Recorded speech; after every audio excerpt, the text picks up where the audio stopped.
Boa tarde, vamos sentando, vamos recomeçar. São 10 para 5. Nós temos ainda mais duas apresentações que vão ser aqui veiculadas. A apresentação da professora Dulce, da UFSC, e a apresentação do professor Klaus, da Unesp. Então, podemos começar, professora? Você tem 30 minutos, portanto são 10 para 5. Não fosse 5 e... Não era 5 ainda. São 30 minutos, então quando for 5 e 20, não é? Pode estar encerrando. Boa tarde, os bravos e bravas, né? Resistentes. Sexta-feira à tarde, a gente não sabe como é que está o país lá fora, né? Eu não sei. Eu não quero nem imaginar como está lá fora. O melhor dos mundos, faz de conta que não tem nada lá fora. Então, eu vou começar a falar sobre a minha apresentação. Foi um convite do Gilberto. Ele me fez esse convite e, na hora, eu aceitei. Eu estava de férias, foi uma coisa que eu não vi o que foi. Não vi o convite direito, eu estava de férias, estava meio assim ainda no outro ritmo, eu aceitei. Então, depois que eu aceitei, que eu vi o que tinha acontecido, aí não dava mais tempo para voltar atrás, aí eu tive que... Bom, agora, né, minha palavra, empenhei, né? Então, estou empenhada, e aí fui fazer uma apresentação, como mandei uma mensagem para o Luciano ainda uns dias atrás, né, algumas horas atrás. Luciano, como é que faz? O que a gente fala nessa apresentação? Aí ele disse, eu também não sei. É muita coisa para falar e eu... Então, eu fiz umas 4 versões aqui dessa apresentação, tá? Então, essa aqui eu acho que, digamos, pode ser a pré-definitiva, né? Mas é um assunto que eu venho trabalhando há bastante tempo, mas não é especialmente uma coisa que eu tenha feito uma apresentação, porque às vezes a gente vai para um evento e vai falar sobre, né, um texto que apresentou, uma coisa que, né, você já estruturou toda uma argumentação. E eu não imaginei que a ideia era fazer um estudo de caso, não era para contar a minha experiência, eu não tinha imaginado. Depois eu pensei nisso, mas como eu imaginei que o público daqui, eu imaginei, né? A gente, como o Bakhtin, né, diz, a gente pensa o enunciado a partir do nosso público, né? Então eu pensei um público, né, Educação Campinas. Pensei, eu vinha uma vez aqui na Unicamp falar de educação à distância, há muitos anos atrás, num auditório grande, quando eu fazia educação à distância. Aí pensei, deve ser aquele povo lá que agora está fazendo educação à distância. Então, eu pensei o povo da educação da Unicamp, né? Não estou certa. Pelo visto, eu queria saber quem é aqui que trabalha com educação à distância, só para ter uma noção, porque eu não vi as apresentações. Todo mundo. Todo mundo, né? Então, quem não trabalha com educação à distância, mas... só tem... certo, então tá. Então, o que acontece? Eu não estou mais na educação à distância... não, na verdade estou. Eu faço parte do curso... sou professora da cultura digital, acho que foi apresentado aqui pela professora Santaella, não? Ontem. Então, eu sou professora daquele curso, mas eu não produzi os conteúdos, né? Eu sou... professor mediador, né? Como é que é? Professor especialista, como diz o Loyola. Professor especialista, eu entendo do assunto e medeio a situação do curso de cultura digital. Mas a minha pesquisa mais atualmente tem sido na questão da virtualização mesmo, da sala de aula, que eu acho que foi por isso que o convite veio. E aí, como inovar no ensino presencial, eu incluí ali o com, sobre e através das mídias digitais, que é mais ou menos a proposta que eu trabalho. Mas eu, sinceramente, não vou dizer, vocês me desculpem, mas eu não vou dizer como inovar, que eu não sei. Tá? Então, essa não vai ser uma resposta que eu tenho para trazer para vocês. Eu trouxe aqui algumas ideias, depois de ter ouvido hoje, durante o dia, algumas ideias, inclusive, já foram apresentadas por aqui. Então, eu acho que eu ainda estou bem acompanhada, ainda bem, né? Não trouxe nada de muito estranho. Mas eu vou tentar, então, fazer para vocês... um raciocínio pensando em algumas questões, tá? Então, primeira coisa, eu queria começar pelo contexto, né? Onde é que a gente está hoje? Então, essa é a nossa sala de aula. Então, o que eu queria colocar para vocês em relação ao contexto que a gente está vivendo hoje, a gente tem um professor assim, eu acho que todo mundo... Eu vivo isso hoje com a minha graduação na pedagogia. é assim que os alunos hoje são, esse semestre especialmente, a turma nova que chegou é desse jeito. E não adianta chamar atenção, não adianta nada, alguém já falou, essa é a sala de aula. Né? Como é que eu vou competir com tudo isso? Eu não quero nem que prestem atenção em mim, mas eu quero que lembrem que eu estou ali na sala e também tem algumas coisas interessantes para dizer para eles. Afinal de contas, né, eu recebo um salário para estar ali, então tem que justificar a minha presença naquela sala de aula. Então, o contexto é esse. Como é que faz com todos esses equipamentos móveis, interessantes, conectados com alunos que não estão nem olhando para o professor, mas que estão se comunicando ou entre si, ou com outras pessoas, ou jogando, ou escrevendo, ou, enfim, fazendo tudo que a gente já viu por aqui. Então, a minha ideia vai ser assim, trabalhar um pouco a questão da virtualização da sala de aula, num raciocínio assim, vamos ver o que dá tempo. Todo mundo bota mais slide do que precisa, né? Então, geralmente, faz correndo no final. Então, eu pensei assim, discutir um pouco as novas práticas dos professores hoje da educação básica na cultura digital, porque eu não sabia se o pessoal era da educação básica ou do ensino superior. Alguns conceitos que eu estou tratando, tá? Letramentos, mídias, virtual, virtualização e contexto de aprendizagem. Algumas pesquisas e ações que eu tenho feito lá, então, na UFSC, no ensino superior, com alguns outros alunos, no meu grupo de pesquisa aí do Mídia, que a gente tem pesquisas nessa área. E tentar falar um pouquinho sobre letramento midiático na licenciatura, que também são duas coisas que eu tenho feito, trabalhando como professora numa disciplina para licenciaturas de pedagogia, e um projeto de criação de jogos que a gente tem, que estamos fazendo agora, o jogo que chama Comênios, é um projeto que eu tenho agora, já faz alguns 3 anos, já, 2 anos, 3 anos, de produção de um jogo educativo midiático. Então, a ideia é como ensinar os professores a usar as mídias jogando. É um pouco o que o Luciano apresentou, exatamente isso que o Luciano apresentou, só que em forma de jogo divertido. Né? Depois eu mostro rapidinho para vocês, isso vai ser a última coisa, tá? Se não der tempo, depois vocês procurem lá o endereço, eu vou mostrar ali o jogo. Aí ele está ainda em fase de protótipo, a gente está testando. Mas, então, nessa ordem, eu vou começar uma conversa com vocês. Então, novas práticas em sala de aula. Essa aqui é a nossa imagem. Eu acho que padrão, não são nem crianças, né? Não, pode ser tanto educação infantil, básica, superior. Essas são as telas que estão presentes hoje na nossa sala de aula. Só que essas tecnologias, elas trazem novas práticas, né? E as práticas trazem novas tecnologias. Então, o meu ponto de vista ele é reflexivo. A gente trabalha com os dois lados. Nem a tecnologia manda, nem a gente manda na tecnologia. Mas é uma relação, alguém falou aqui no Latour, né, essa proposta reflexiva que o Latour coloca como o desenvolvimento de tecnologia. Então, pegando a fonte do CETIC, não sei se vocês conhecem, é muito legal, né, o CETIC tem as pesquisas, várias pesquisas, e a pesquisa sobre educação deles é muito boa. E tem agora de 2014, os dados de 2014 já no site deles, eu peguei alguns aqui, para pensar como é que está a educação básica. Porque, aí, pensando na ideia de que são novas práticas, quais são essas novas práticas? O que eu estou começando a pensar? Existe um contexto, como eu mostrei para vocês, novo, como eu fiz até uma pergunta, existe um contexto de mídias digitais que está distribuído no cotidiano, cada vez mais fazendo parte da nossa vida, todo mundo aqui está no celular agora, mandando mensagens, falando da professora que está falando alguma coisa, mandando fotos. Eu mesmo estava mandando fotos para meus orientandos. Olha aqui, vê esse negócio aqui que a gente pode usar no jogo.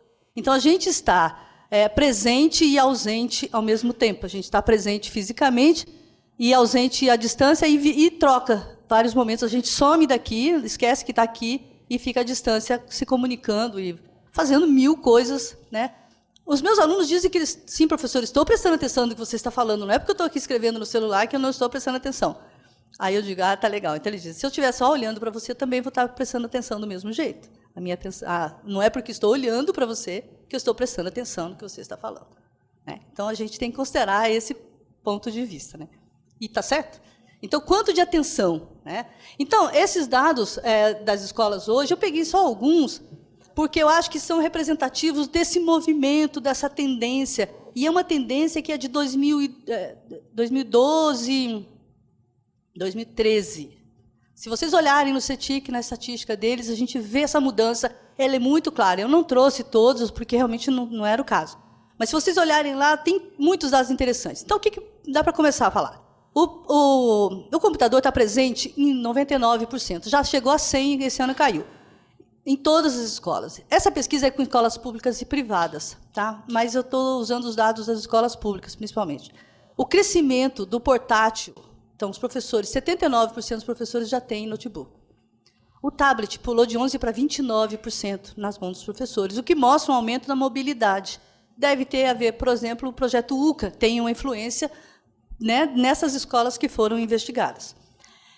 Mas, se a gente olha onde é que estão esses equipamentos, a gente vai ver que a sala de aula tem 4% dos equipamentos localizados na sala de aula. Quais são os locais onde estão os computadores? A sala do diretor, o laboratório de informática, tem 86% de computadores. E a sala dos professores, 62%. Então, onde os professores têm que ficar trocando e-mails, tem bastante. Onde o diretor tem que fazer as suas coisas, tem computador. Mas na sala de aula não tem. Então, como é que os professores estão fazendo com uma situação dessas? Os professores têm acesso doméstico aos notebooks e tablets e à internet via telefone celular. Eles estão com uma mobilidade alta. Notebook, 84% é o que eles usam. Tablets, 47%. Os PCs estão caindo, os tablets estão subindo. E os PCs já estão em 57%, já foram mais altos. Então, esse é o acesso doméstico dos professores. 50% dos professores das escolas públicas levaram o notebook para o trabalho.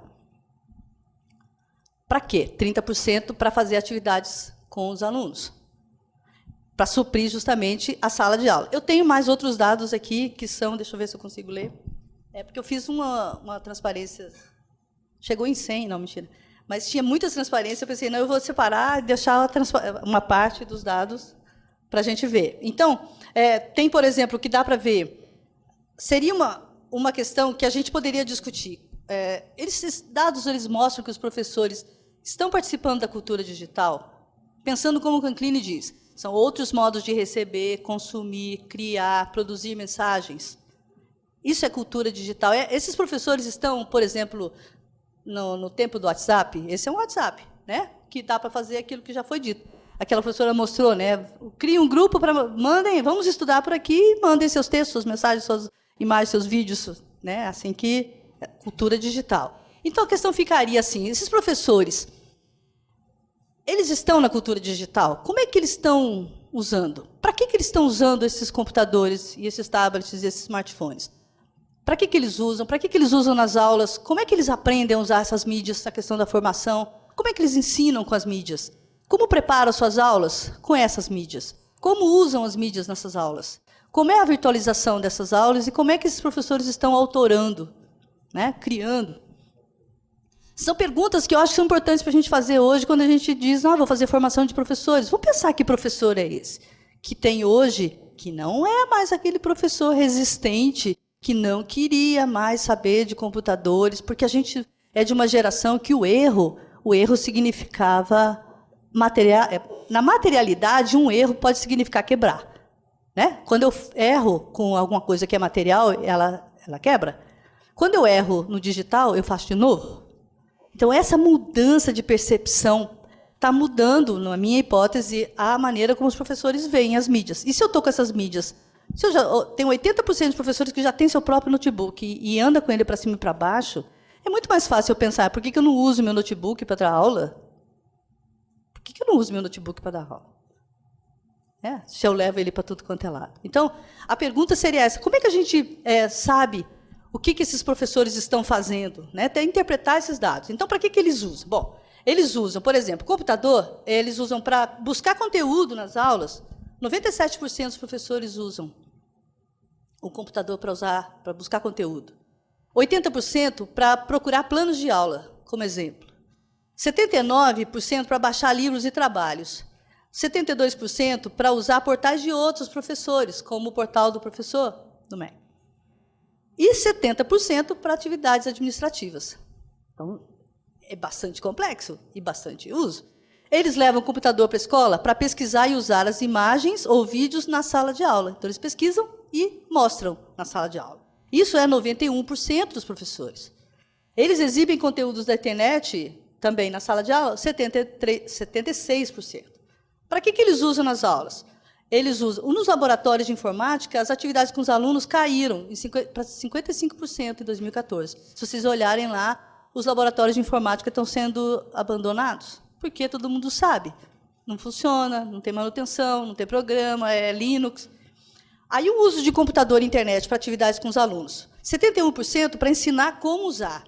69% para fazer pesquisa na internet. Cresceu de 37% para 63%, né, de um ano para o outro, o apoio individualizado, usando os computadores. O uso para aula expositiva e com jogos educativos cresceu de um ano para o outro, de 46% para 62%. Então, os professores estão usando esse computador para dar aula. Como é que eles aprendem? Aumentou de 48% para 67% os que disseram que aprenderam sozinhos a usar computador e internet. E os que fizeram curso ficou em 52% e 57%. Eles aprendem em contatos informais com colegas, então 65% aprendem com os colegas, e especialistas pedagógicos, 51%. Os especialistas em informática, aqueles caras lá, formadores da secretaria, 51%. Então, isso mostra que a importância está sendo dada mais ao apoio pedagógico, deveria ser, e menos para as tecnologias. O foco das tecnologias não é o mais importante, o importante agora é o que fazer com elas. Mas ao apoio próximo dos colegas, né, e por demanda, eu preciso disso, eu preciso... O que você acha? Você sabe fazer? Me ajuda aqui? E menos aos cursos institucionais, do Profor, aquela coisa da secretaria, né, que estão muito longe e não chegam na hora que os professores precisam. É uma hipótese, é uma análise. Como é que os professores ensinam com as mídias? Através de práticas, fixação de conteúdos e interpretação de textos. Mas, em 2010, isso não era feito com os computadores. São as mesmas coisas que eles estão fazendo, só que agora com os computadores. Certo? E não eram feitos em rede também. E hoje os professores estão. A motivação própria segue sendo a principal razão para o uso da internet. Então, o professor usa porque quer, 92%. Seguido pela demanda ou necessidade dos alunos, 66%. Então, o professor não é porque estão mandando ele fazer, é porque ele quer fazer, porque ele percebe que os alunos estão... Então, essa motivação intrínseca é muito mais importante do que aumento de salário, do que promoção, do que tudo. O próprio professor, naquele contexto lá, percebe, eu tenho que entrar nesse mundo, senão, oi, gente, eu estou aqui, ninguém vê, posso ir embora, né? Aí dá uma depressão. Como é que esses professores preparam suas aulas com essas mídias? 96% usam recursos da internet para preparar as aulas. Já que eles estão na internet, eles usam os recursos. E que recursos são esses? 80% são imagens ilustrativas, 84% questões de provas, que eles pesquisam provas, né? Questões, como fazer uma prova. Textos variados, 80%, vídeos e filmes, 77%, e videoaulas, 71%. É legal, pelo menos para mim, os jogos já chegam a 44% dos recursos que os professores usam em sala de aula. Aí, como é que eles usam, então? Para fazer pesquisa na internet, 94%, trabalho em grupo, 87%, projeto, 83%, tudo nessa faixa. Lições e exercícios, 76%, pedidos pelo professor. São mais utilizados, esse grupo de projeto, trabalho em grupo, lição e exercício, é 9º ano do ensino médio. 9º ano e ensino médio. Já para o pessoal, até o 5º ano, ou no 5º ano, que eu acho que a pesquisa é exatamente no 5º ano, o que é? Fazer pesquisa, 83%, jogos educativos, 81%, foram os mais utilizados. Então, para a turma menor, fazer a pesquisa e jogo é laboratório de informática, leva a turma para o laboratório de informática, né? Então, mostra que eles são mais dependentes do laboratório de informática, o que pode significar mais o uso da sala de aula presencial, enquanto que para os alunos mais velhos, os professores estão mandando fazer trabalhos em casa, fazendo trabalhos à distância, incluindo outras atividades, além do laboratório, além da sala de aula. Então, como é que é a virtualização dessa sala de aula desses professores? Aí tem uma questão ainda para ser pensada. Falar com o professor pela internet ainda não é uma opção preferida. Só 20% fala com seus alunos pela internet. O que denota que a virtualização não atinge a comunicação nem o uso de redes sociais para isso. Motivo forte, pode ser. Escolas públicas com conexão à internet sem fio são 67%, enquanto as particulares têm 83% de banda larga. Então, usar a internet para os professores na sala de aula não é uma opção para a sala de aula. Já acabou? Nossa, então acabou, gente. Ó, como alteraram na internet. Aí, a última coisa dessa informação, esses professores não publicam ou não trabalham. Depois eu olhei melhor, eles até publicam, mas eles não mexem nos recursos que eles publicam na internet. Então, eles não são autores, não têm autoria nesse trabalho. Tá? Bom, então, aí, voltando para o terceiro slide, a multiplicidade de linguagens dessa cultura digital é o que a gente poderia chamar de... Né, esses professores estão na cultura digital, interatuando como leitor, espectador, internauta, mas esses professores, eles são consumidores, criadores e produtores ao mesmo tempo? Eles estão fazendo uso de diferentes suportes, aplicativos, mensagens? Tudo isso para fazer esse trabalho que eles estão, que é a proposta do Canclini, né, que essa seria a cultura digital. Qual é o problema que a gente chega nesse ponto? A gente tem o uso, né, mas isso são letramentos. Como é que esses professores estão aprendendo, né, com o digital? Você vê que não tem idade para aprender na internet. E nem o quê, né? Tudo está na internet. Então, os letramentos, eles são sempre sociais, aí é um conceito que a gente está usando na nossa pesquisa, são fruto de relações sociais, são significados historicamente e construídos em rede numa corrente enunciativa. Então, esses letramentos, eles implicam uma diversidade de práticas e usos sociais que envolvem leitura, escrita de gêneros, aí que eu acho que é o mais importante e que as mídias mostram, e o uso dos professores também mostra para a gente como possibilidade. Não apenas textuais, mas multimodais. Então, os professores estão usando, por exemplo, imagens, gráficos, vídeos, filmes, jogos. Esses professores, eles estão começando a trabalhar com isso por conta própria, e a questão estão se letrando, então, seria a ideia. E os letramentos, eles não têm fim. Quanto maior a quantidade de esferas de atividade ou eventos de letramento em que participam, maior é o seu repertório de gêneros. Consequentemente, maior é o seu grau de letramento, o seu conjunto de letramentos. Então, uma coisa que a gente trabalha, não é possível ser letrado de forma absoluta. Mas quanto maior o envolvimento como autor, maior a capacidade de aprendizagem e expressão nos diferentes gêneros digitais. Então, se essa tendência cresce, se esses professores começam a se expressar nesses novos modos de ler e escrever, esses códigos de sinais verbais e não verbais, eles vão começar a desenvolver letramentos cada vez mais multimodais, utilizando as mídias, certo? Mas o que são as mídias? Aí uma proposta minha para usar mídias e não tecnologias, nem TCDs, mas de usar mídias num sentido bastante amplo, que inclui o hardware, que seria a base mesmo, material, suporte, os meios de distribuição, os programas, então software, programas e aplicativos, artefatos, que são os produtos que a gente produz com a mídia, então o que a gente faz com a mídia seriam os artefatos, as linguagens, porque são diferentes, dependendo das mídias, né, dependendo dos programas, são linguagens diferentes, e principalmente a cultura, que são as práticas sociais justamente envolvidas com os letramentos, né, os modos de uso, o consumo, a apropriação, a produção nos espaços e também nos eventos em que são desenvolvidas habilidades e competências para tudo isso. Então, a gente trabalharia com mídias nesse sentido. Mídias são tudo isso, porque é muito difícil você separar o modo de usar da linguagem que vem daquilo, do artefato que é resolvido a partir de um programa e de uma base material. Então, eu estou propondo que mídias sejam mais do que tecnologia e programas, né? Então, isso tudo, aí a virtualização, né, que foi o pedido para falar, né, sobre virtualização. Então, o que é a virtualização? Então, a virtualização, todo mundo já viu a discussão do Levi, eu parto daquele princípio do virtual e do real, né, do atual, todas essas questões. Mas aí eu fiquei pensando, mais especificamente, o que a gente está chamando de virtualização?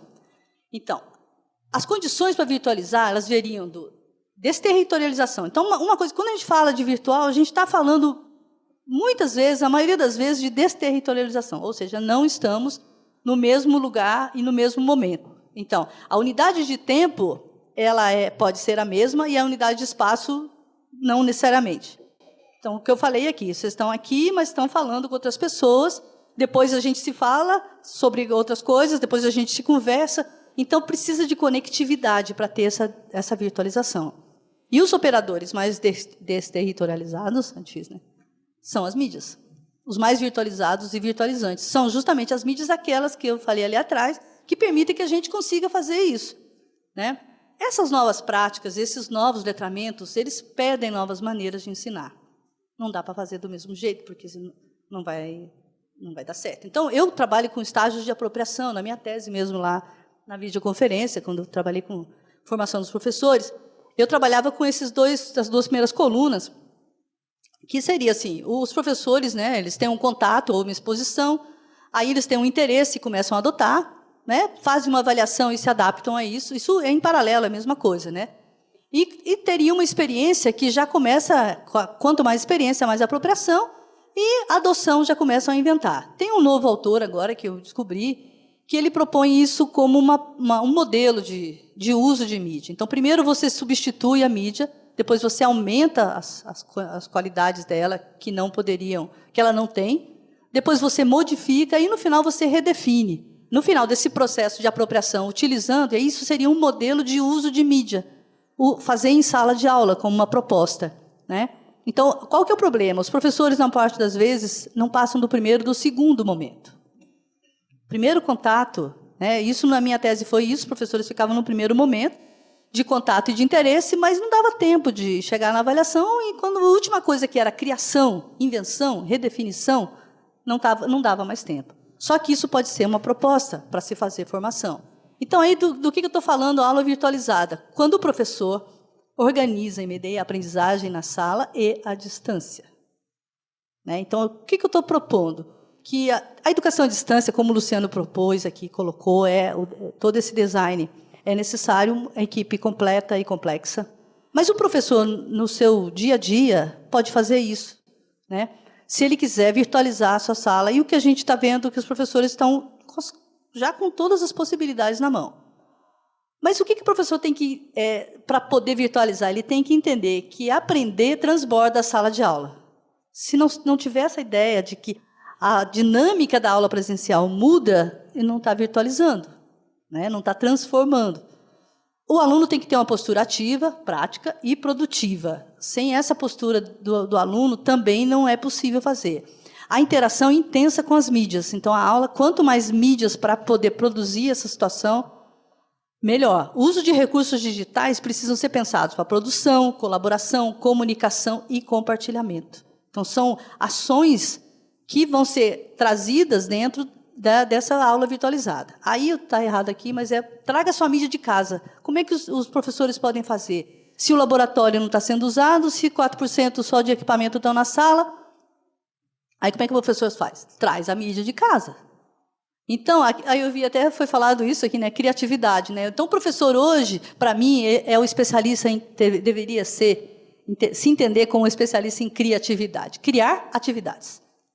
O professor que cria atividades, faz seus alunos serem criativos, esse professor está fazendo tudo isso, do jeito que ele quiser fazer, da maneira como ele quiser. Né? Então, eu dei um exemplo do smartphone. Uma maneira de fazer é incorporar a cultura dos alunos, não são eles que vão ser os ativos. Então, primeiro tem que saber o que eles fazem, como é que eles usam, como é que a gente pode usar o smartphone na sala de aula, perguntando para os alunos também, incluindo os alunos nessa programação. Aí eu fiz uma lista aqui de muitas mídias, muitos programas, na verdade, são aplicativos, e suas funções, dá para usar como rede social, como rede profissional, como partilha, pesquisa, sempre pensando nessa ideia de produção à distância e compartilhamento. Então, possibilidades. Aula à distância ou mista com participação online, uso de ambientes virtuais, aplicativos de comunicação, incentiva a colaboração, listas de discussão e grupos de pesquisa, de perguntas e respostas. Então, são tecnologias, vocês veem que eu listei, coisa que a gente usa no dia a dia. Todo mundo, não todo mundo, mas a maioria das coisas a gente usa.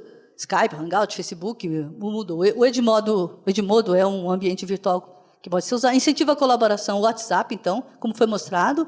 Compartilhamento e produção de materiais online, botar os alunos para trabalharem à distância, produzindo, né, e compartilhando. E jogos e simuladores e gamificação, que já foi um pouco falado sobre isso, como criar atividades gamificadas, que também podem ser possibilidades de virtualização para os professores juntarem essas situações dentro da sala de aula. Aí tem um autor que ele propõe a pedagogia dos contextos de aprendizagem, que, de certa maneira, junta um monte de coisa. Eu acho que, né, foi apresentado no web currículo, no colóquio. Né? Então, eu peguei um pedacinho aqui da apresentação dele, porque eu acho que, de certa maneira, ele consegue juntar tudo. Né? As atividades de aprendizagem, os objetivos, o espaço para considerar, porque isso não era considerado. Né? O espaço físico, as estratégias de aprendizagem, e para quem que isso acontece? Os alunos, os professores e os relacionamentos entre um e outro. Um minuto. Tá. Mas eu vou ser honesta aqui. Então, práticas e técnicas pedagógicas contextuais são exemplos de possibilidades. Então, vou deixá-la, depois vocês dão uma olhada, é a proposta do professor lá. E como avaliar, justamente para ser coerente, né, o que você faz, você tem que avaliar da maneira como você propõe. Aí, e a virtualização no ensino superior? Pensa bem, a sala de aula é um auditório. Todo mundo com computador, todo mundo da Apple, inclusive, gente rica. Né? Isso é lá nos Estados Unidos, não é que não. Não é na UFSC, pode ter certeza. Então, esses são os nossos alunos. Né? Não todos, digamos. Mas esses poderiam ser nossos alunos se a gente pedisse para eles trazerem seus... Agora, eles trariam todos os celulares. Então, já foi falado aqui que a sala de aula invertida é uma maneira de fazer isso, de trabalhar com os alunos. Eu acho, a sala de aula invertida, não conheço muita coisa, mas pelo que eu entendi, se trabalha nesses dois momentos, né? O aluno trabalha fora da sala de aula, assiste vídeo, produz, né? Lê, participa da aula fora, e vem para a aula, e o professor, né, faz um acompanhamento dos grupos. Então, mostra aqui, que a sala de aula tradicional é o professor falando sozinho ali em cima, né? E embaixo, os grupos, sala de aula invertida, o professor dando aconselhamento, né, tutoria, monitorando, mediando. Então, seria uma maneira boa para se trabalhar com a virtualização. Aí, o que acontece no Brasil? Pensando já nas minhas pesquisas. A educação à distância, já passei do minuto, né, mas só mais 5 minutos, tá, gente? Pode ser. Então, quando a gente fala em virtualização no Brasil, do que a gente está falando? Né? A gente está falando de isso lá da educação à distância. Todo mundo aqui sabe, né, como que a educação à distância tem influenciado as práticas dos professores. Então, quando eu falei disso lá na minha tese, eu dizia, ó, o que vai acontecer, isso foi em 2001, dizia, olha, o que vai acontecer para mim, e eu concordava com o Moran, porque o Moran foi quem disse isso primeiro, vai virtualizar, o professor tem que pensar o que vai fazer na sala de aula para valorizar a sala de aula. Porque se todo mundo pode fazer pesquisa, fazer um monte de coisa fora na internet, para que serve a sala de aula? A sala de aula tem que ser a hora da sala de aula invertida, né, do aconselhamento do professor, na hora que o professor... ele não chamava de sala de aula invertida. Agora ele chama. Mas, enfim, aí ele já estava falando disso lá em 2000. Então, essa perspectiva de trabalhar com as mídias, então, e principalmente com a universidade aberta, começou a influenciar, no caso, a minha universidade. Imagino que outras instituições tenham entrado nessa onda também, por causa do Moodle. Essa aqui é uma página da minha disciplina de Introdução à Educação à Distância, do curso de Biologia de 2008, para vocês terem ideia. Opa, o que aconteceu aqui? Espera aí, pulou aqui. Aqui. Então, essa é a página do Moodle na época, para falar de educação à distância com os alunos, né, a disciplina introdutória do curso de Biologia, de licenciatura em Biologia. Então, o que aconteceu? A partir desse momento, isso foi em 2008, em 2009, o Moodle da UFSC foi incorporado no presencial. Então, a partir daquele momento, todas as matrículas foram gradativamente passando para o Moodle. Então, hoje, né, a gente está na 4ª versão do Moodle, já mudou para cá, já estão na 4ª versão do Moodle, e eu abro a minha disciplina, eu disponibilizo a minha disciplina, eu agrupo elas, né, os alunos são todos matriculados, isso na graduação, na pós-graduação, na especialização, tudo.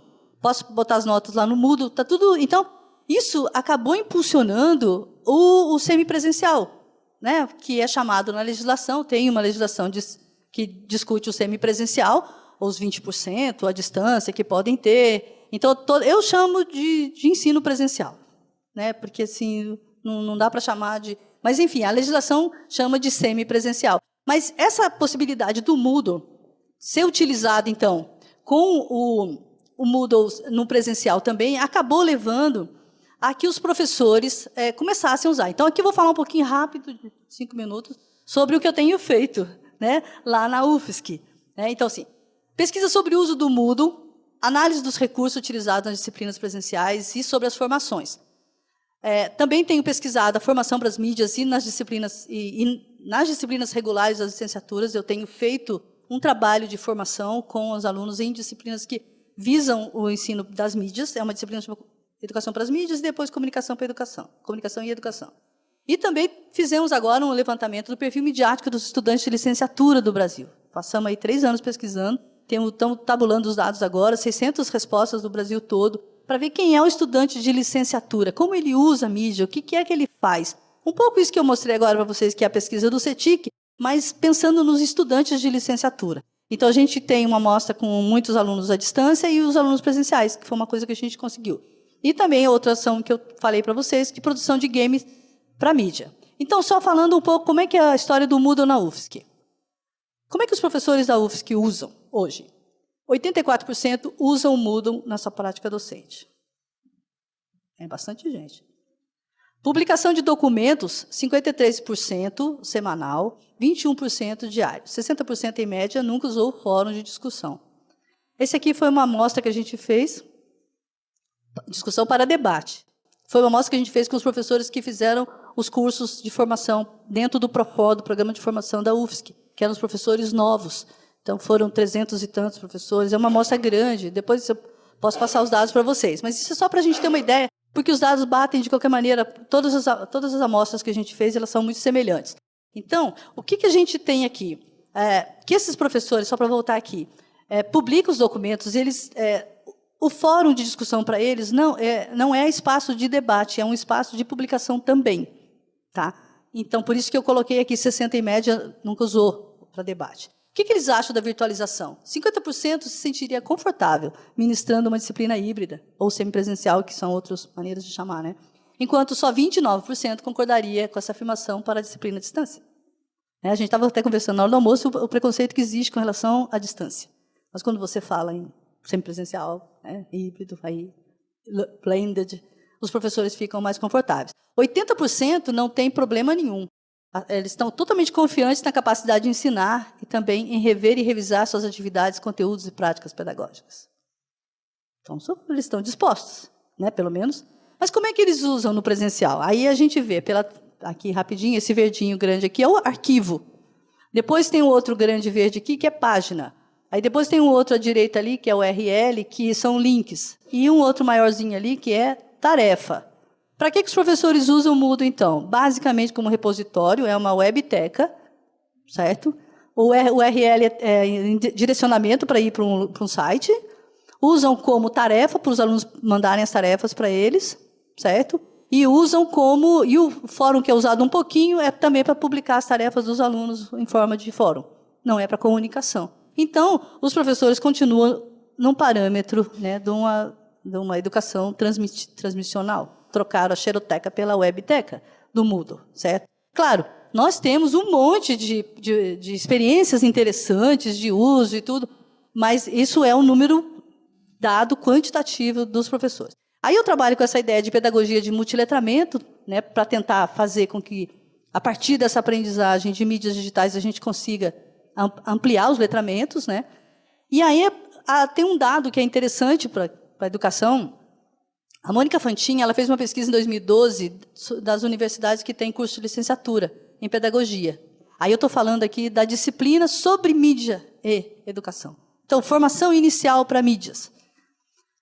Em 38 instituições, 12 não faziam referência, não possuíam nenhuma disciplina nos cursos de licenciatura. Fica difícil, né? A gente não ter formação, pedir que os professores usem mídia se eles nunca viram mídia nos seus cursos. Então, o que eu faço? Eu trabalho com 2 disciplinas nas licenciaturas. Eu uso o Moodle. E o Moodle, o objetivo é treinamento dos alunos para usar o Moodle. Tudo acontece no Moodle. Os alunos até brincam. Professora, já sei. Está no Moodle, né? Está no Moodle. Respondam para mim pelo Moodle. Manda mensagem. Se mandarem por e-mail, eu não respondo. Tem que mandar pelo Moodle. Então, eu uso o Moodle. Então, faço. Esse aqui é o exemplo de uma aula que eu faço. É a terceira aula. Na primeira... Eu apresento, na segunda aula eles fazem um vídeo de apresentação, minha relação de amor e ódio com as mídias. Aí eles têm que publicar aqui, nesse espaço. Na terceira aula a gente faz um chat, dentro do Moodle. E a aula é à distância. Então, eles vão para onde eles quiserem. E durante o horário da aula, mas menorzinho o tempo, a gente fica no chat. Eles ficam fazendo as tarefas e vão para o chat perguntar. Não consegui botar minha foto, não consegui mandar mensagem, não consegui... professora, então... É exaustivo, é horrível. Ou então, assim, é muito diferente. Cada turma é de um jeito. Mas eu digo, isso não é educação à distância. Isso é só um chat para a gente experimentar o Moodle.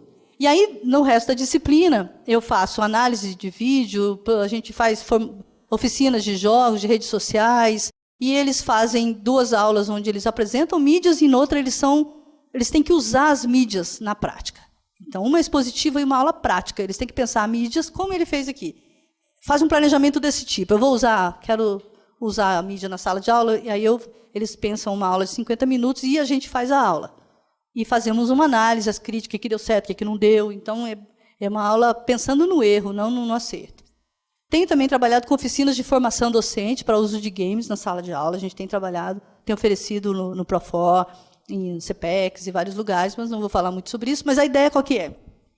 É fazer com que os professores, a partir de algumas atividades, eles jogam na oficina, analisam o jogo, preenchem os formulários de avaliação do jogo, quais são as metas, os objetivos, fazem uma análise de design do jogo. E depois eles pensam, a partir disso, como é que eles usariam esses jogos na sala de aula. Aí tem uma série de perguntas que eles vão responder, a gente depois discute. E eles pensam muita coisa. A gente pensa que eles não... Muitos deles, desses professores que jogam nessas oficinas, não são jogadores, mas eles têm muitas ideias e começam a ficar entusiasmados de pensar. E aí, a última coisa, a produção do jogo que a gente está criando. O jogo chama Comênios, tá? Essa aqui é a tela inicial, por enquanto. Essa é a professora Maria de Lourdes, a Lurdinha, e esse do lado é o Comênios. Então, a Lurdinha, ela é uma professora dos anos 60, que está ali, normalista, acabou de se formar, está trabalhando, está na sua casinha ali, preparando uma aula. De noite, quando chega o Comênios, aparece do nada. E aí ele diz para ela, professora, eu vim do futuro, e no futuro as máquinas estão dominando a escola, só máquinas ensinam as pessoas. E nós temos que voltar a colocar os seres humanos nesse... Então, você foi convocada para aprender a usar as mídias para trazer isso para a educação, para os professores pensarem a educação com as mídias. Aí ela diz, não, mas como que mas minha vida... Não, 50 anos lá vão ser 1 minuto na sua vida. Pode ir e voltar que vai dar tudo certo. Aí ela entra no jogo, certo? E aí a nossa proposta foi isso que o Luciano mostrou para vocês, isso que o Luciano falou de tudo que... O que vai fazer, qual a estratégia, qual a mídia, qual sala, qual agrupamento... tudo isso é o desafio que a professora, que os jogadores vão enfrentar para conseguir. E é muito difícil, nós estamos tendo muita dificuldade para fazer. E assim, eu vou dizer para vocês, não é dificuldade de design, é bonitinho, tá? Tem mais coisas assim. A gente tem um site no Facebook, que é o Comênios, podem ir lá olhar. Quem quiser, a gente tem o protótipo já para jogar. Mas o problema é como é que a gente diz qual é a boa aula. Como é que a gente dá ponto para isso?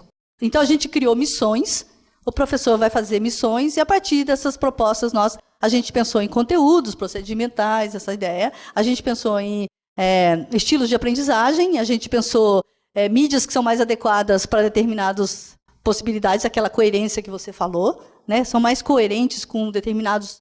Você não vai fazer é aquilo que você falou. Não vai fazer uma coisa que não é coerente. A mídia tem que ser coerente com a proposta pedagógica e com o lugar, e com o tipo de aluno, e com o conteúdo. Vai ser muito difícil. Então, nós estamos tendo bastante dificuldade com essa parte pedagógica do jogo. Então, essas são as minhas experiências com mídias. E o que falta? É o último. Letramentos como práticas e usos sociais. Né? Entender os letramentos não apenas como alfabetização, né? Mas como práticas. Mudança das técnicas para as linguagens. Então, a gente precisa começar a pensar nas linguagens. Como é que a gente se expressa? É a partir dessa volta das linguagens, para entender a linguagem audiovisual, a linguagem hipermediática. Mudança dos conteúdos para os contextos. Então, sair da ideia de que eu tenho que ensinar alguma coisa, mas nesses contextos de aprendizagem, essa complexidade toda, como é que eu faço? Mudança do foco no texto escrito para a multimodalidade. Isso é uma das coisas mais importantes da nossa cultura digital, da nossa especialização, que é a proposta de trabalhar com outras linguagens para expressão. Por que o aluno tem que fazer relatório em texto escrito? Porque ele não pode fazer um vídeo, não pode fazer foto, porque ele não pode trabalhar com outras linguagens. Mudança da teoria para as práticas, então enfatizar que a prática, a prática dos alunos. Mudança do presencial para compartilhamento e das práticas conectadas. E mudança do foco do professor para o aluno. Sem tirar a importância do professor nessa mediação, mas quem tem que trabalhar é o aluno. O professor... Foco na aprendizagem. É isso. Obrigada pela paciência. Muito obrigado. Então, vamos convidar então o professor Klaus, que vai fazer então a sua comunicação. Professor?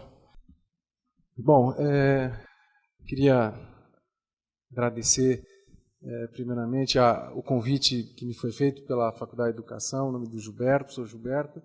É um prazer estar com vocês aqui. Queria agradecer a presença de vocês, dizer que eu estou no último do último, né? Quer dizer, é uma situação, e ainda estou mais grato, sou grato a vocês por estarem aqui nesse final de semana, de uma quase sexta-feira, mudando as coisas nesse país, enfim.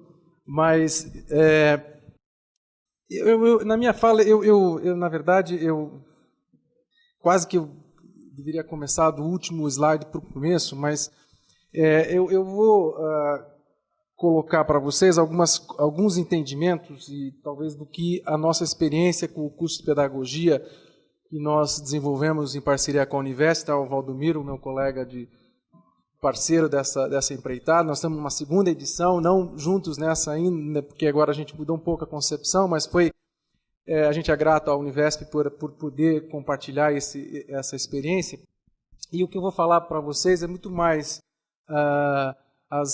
os resultados do que essa experiência nos trouxe para a universidade e aquilo que eu particularmente entendo do que a gente tem pela frente. Primeiro, eu queria dizer para vocês que talvez nós estamos vivendo um momento histórico mais significativo, mais importante e de tantas perspectivas para a educação. Eu acho que nunca a gente teve tantas coisas para serem feitas, e quem trabalhou com tecnologia parecia que até pouco tempo sempre as tecnologias corriam atrás da gente, né? A gente precisava de laboratório, precisava de tecnologia, a gente tinha o professor, a sala de aula, enfim. Agora as coisas se inverteram, no meu ponto de vista. O que eu tenho, parece que as coisas ficaram, as tecnologias vieram para frente e nós estamos atrás, né? Portanto, o que eu queria colocar para vocês a minha preocupação maior do ponto de vista de cultura, de construção de uma cultura, de um novo cenário de educação. E quando a professora Dulce colocou aqui a cultura dos alunos, né, eu acho que os alunos não têm, eles têm uma cultura de comunicação usando tecnologias, mas eles não têm uma cultura de aprender com tecnologias. É um engano total nosso achar que eles acham que entendem que eles podem aprender com tecnologia. E muito menos o professor.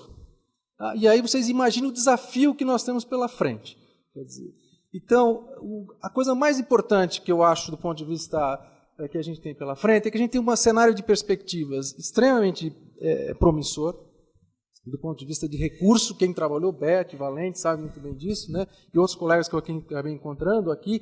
Quer dizer, quando a gente começou lá no Proinfo, quer dizer, a gente tinha... A tecnologia era um elemento que poderia aparecer e, se Deus quisesse, a gente poderia usar isso na escola. Hoje não é isso mais o cenário. A tecnologia está aí e, portanto, é um problema que antecede essa questão da tecnologia, que é a questão da cultura. Enquanto a gente não construir, e eu vou falar um pouco sobre isso, uma cultura, da palavra que mais todo mundo fala, uma cultura de inovação dentro de um contexto de educação, a gente não vai para frente. Tem uma palavra japonesa, eu acabei resgatando isso, que se chama a palavra Kaizen. Kaizen significa, Valente sabe disso, foi meu orientador de doutorado, nós trabalhamos essa questão, é um conceito da administração, mas Kaizen significa melhoramento contínuo.